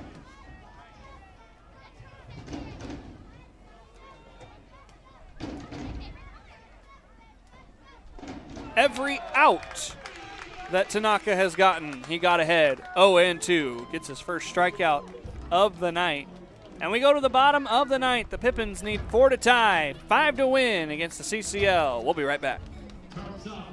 I was scheduled to go to the West Coast League out of high school, and then the draft happened, so there was a slow process deciding whether to sign or not, and then eventually I didn't. My whole senior year, I was like, oh yeah, summer will be cool. I was nervous for it, but I was also very excited. The group of guys that we had there was special. You know, I was jumping into a new group of kind of older guys. Most of them were a year or two older than me. It was really good for me being like a younger player. They kind of showed me the ropes of what college baseball and summer ball was about, and really helped me through that whole process. First pitch, McLean, deep center! I think hitting with bats every day was different. Playing every day that consistent was different for me. Coming from high school, the competition was good. It was a good introduction to Pac-12 baseball. You got guys throwing every day who are top of the rotation guys in college, Friday night guys, Saturday night guys, and get to face that as a senior going into a freshman year was really an advantage for me because it really made me get better and realize I need to get better quick. But it was a lot of fun. You know, everyone in Bellingham welcomed me with open arms, and it was a great first summer ball experience. I couldn't ask for anything more. My host family was so awesome. I mean, the Ayers, I still talk with them like weekly, maybe once every 2 weeks. To form that connection, that relationship that I still have with them and other teammates, I'll remember those for the rest of my life. Bellingham fans, thank you guys for always supporting me. I really appreciate it. You guys made it special for me.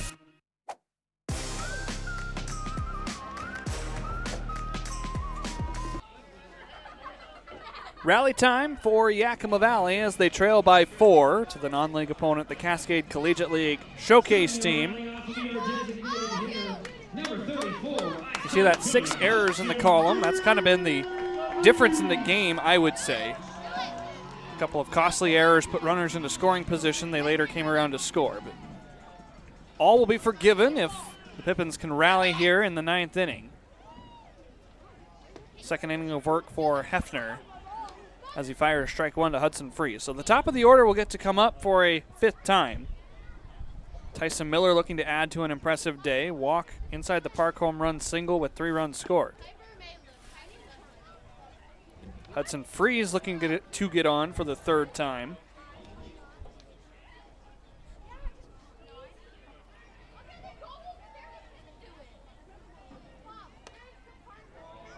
Two one.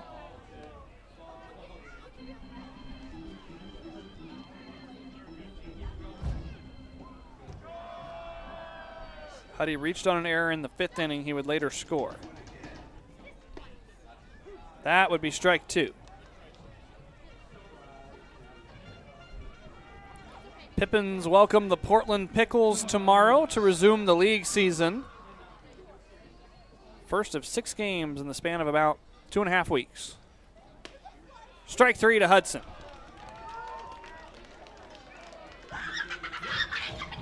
One away here in the bottom of the ninth.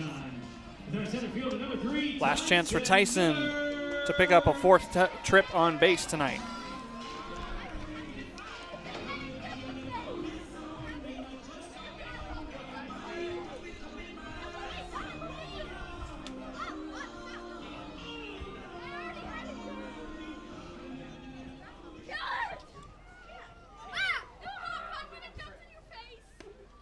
I think we've got the Rally Grasshopper in row 1 of GA down here. He keeps hopping around these kids. I'll take it.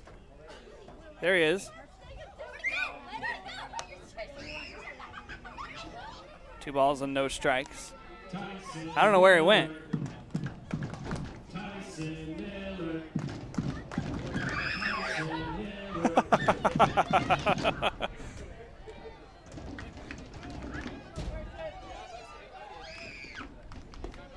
Three balls and no strikes to Tyson. This group of kids down here is having so much fun with this grasshopper.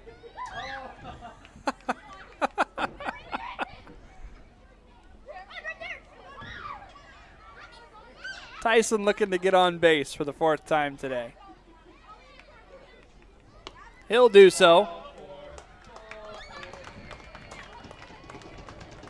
1 on, 1 out for the meat of the Yakima Valley order. It's within striking distance. If you can get the bases loaded, it's a 4-run game.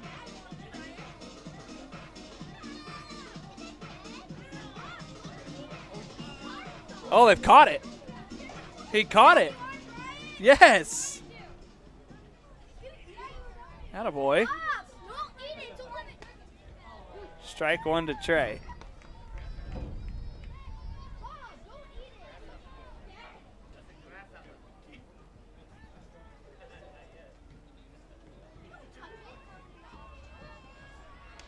Tyson back in standing on the pickoff attempt.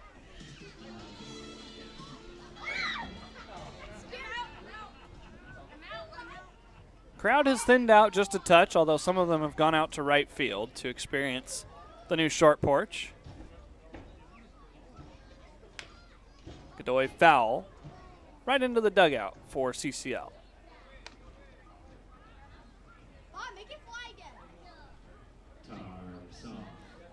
Trey down to his final strike. Why not see those tarps spinning on the party torch? There we go. Tyson at first. Did he offer? No. Trey able to hold up his swing. Godoy singled way back in the first inning. He would score. Pop out, walk, fly out are his next 3 trips to the plate.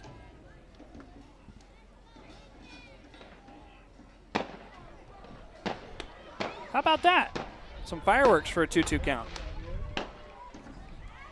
There you go. Free fireworks show on a Thursday night. I'm not the one shooting them off. I can't get in trouble for this.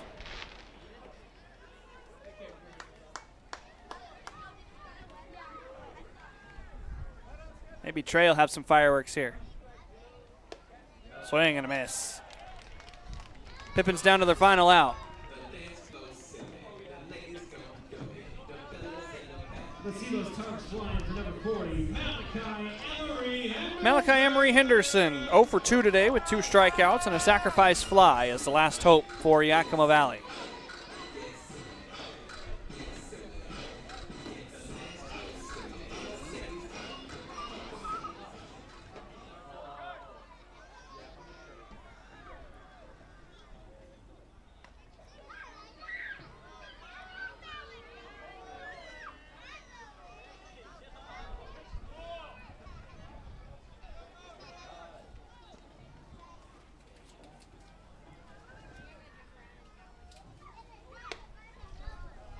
Good lead by Malachi. 1 ball, no strikes.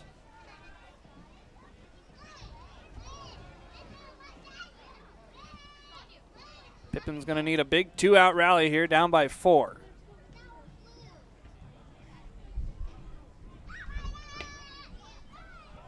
That's ball 2.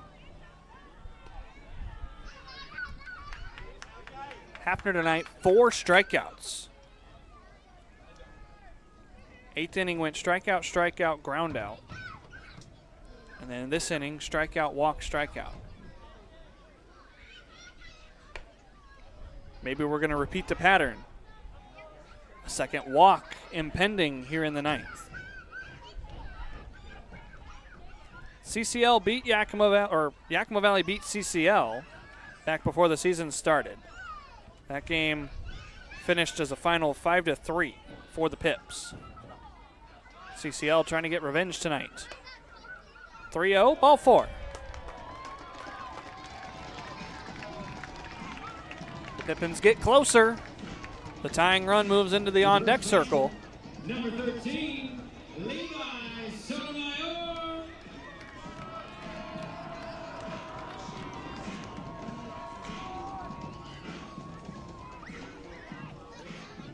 Levi Sotomayor tonight is 2 for 4. 2 singles and 2 strikeouts. Both of his singles were to the opposite field.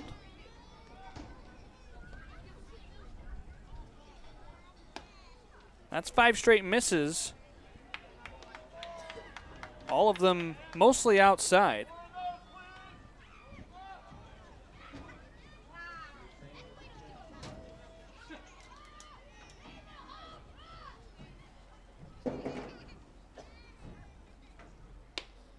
Another miss. Burchard going to go out and have a chat with Hafner. There's nobody warming for CCL. It would probably take a batter or two to get somebody hot if they have another pitcher.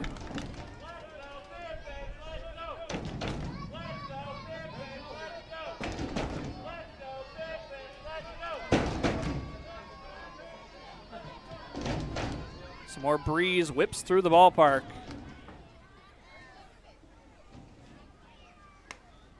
That's ball 3. A walk would load him up and put the tying run in the batter's box. That would make things really interesting here in the 9th. Probably an automatic take here from Sotomayor. It works out. That's 3 walks in the inning.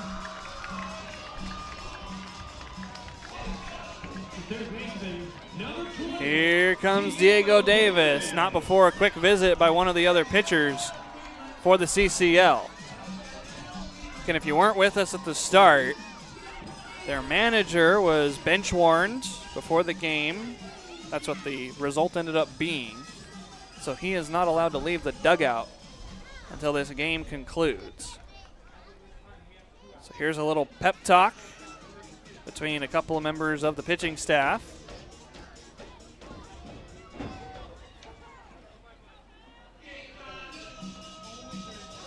All 3 runners are aboard thanks to walks. Diego Davis has an RBI double today. That would cut into this lead. Pippins need 4. The potential winning run is in the on-deck circle. That's Brandon Stone. Another miss. I believe that would be 9 straight.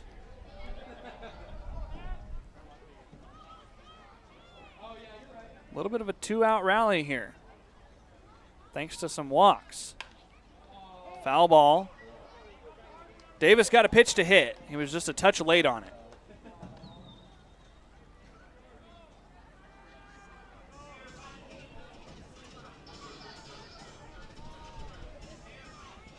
Hafner looked really good in that 8th inning.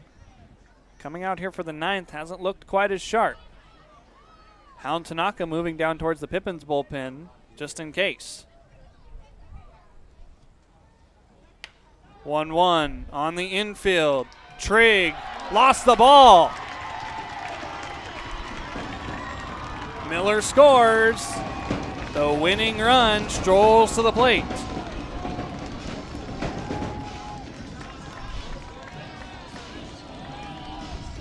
This thing came off the bat at 47 miles an hour.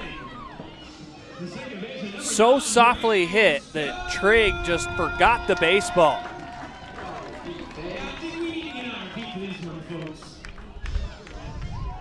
It's Emery Henderson at third, Sotomayor at second, and Davis at first. Brandon Stone, the local kid, getting ready to hit, representing the winning run. Ball one to Stone.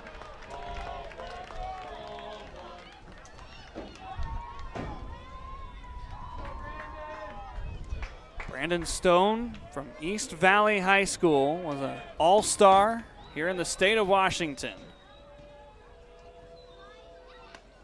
Nearly hit. 2 balls, no strikes.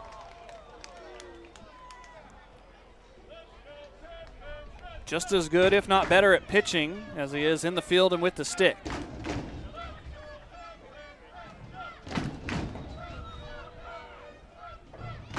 Committed to play at Wazoo.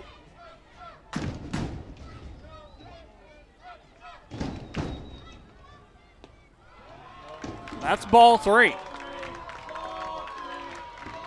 A walk would put the winning run on base. That would continue the inning for Correa. 3-0. Nowhere close. RBI walk for Brandon Stone. The tying run is in scoring position at second base.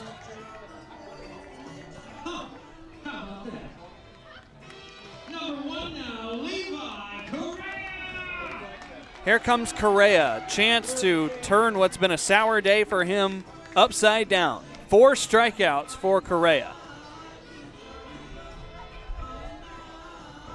Hafner would like a new baseball.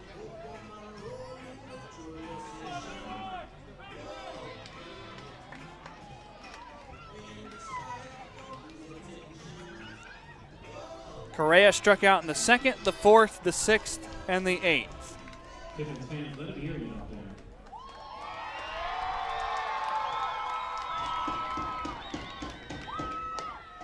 Ball 1 to Levi.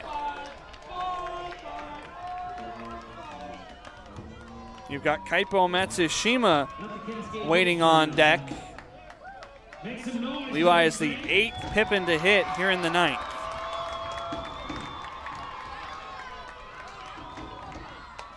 Ball 2. So after the error, that's now 6 straight that have missed.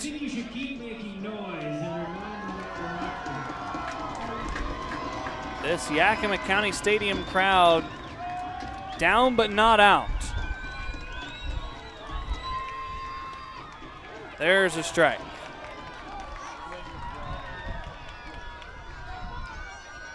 Still nobody down in the bullpen for CCL. This is Hafner's mess to get out of.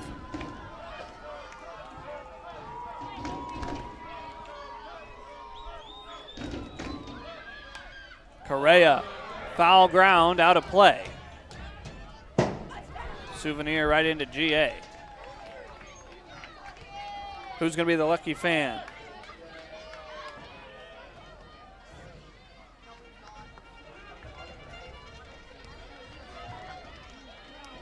Pippins down to their final strike. Bases are loaded. The winning run is at first base, Brandon Stone. He's got some help in front of him. Correa to third. The race to the bag. Won by Dixon.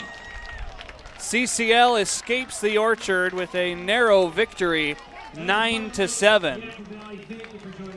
The Pippins had the winning run on base. That had some fun laced into the back half of the game, but ultimately Yakima Valley falls 9-7. They were able to score 2 in that final frame, but they in fact left 3 aboard. Pippins will regroup. They'll get back to the lead season tomorrow night. The West Coast League champions in 2024, the Portland Pickles, are in town for a 3-game series. They've been in the championship game the last couple of years, and still a pretty good team despite the departure of Mark Magdaleno. So we'll see how the Pippins and the Pickles square off tomorrow. Game 1 of the 3-game series is at 6:35 p.m. Until that time, for my entire video crew and everyone involved with the Pippins, my name's Harmon Johnson, signing off tonight, saying stay safe, have a wonderful rest of your evening. We'll get back to the league action tomorrow, Yakima Valley and Portland, here at the Orchard at 6:35. Final score tonight in the non-league exhibition, CCL 9, Yakima Valley 7. You've been watching Pippins Baseball. Have a great night, everybody.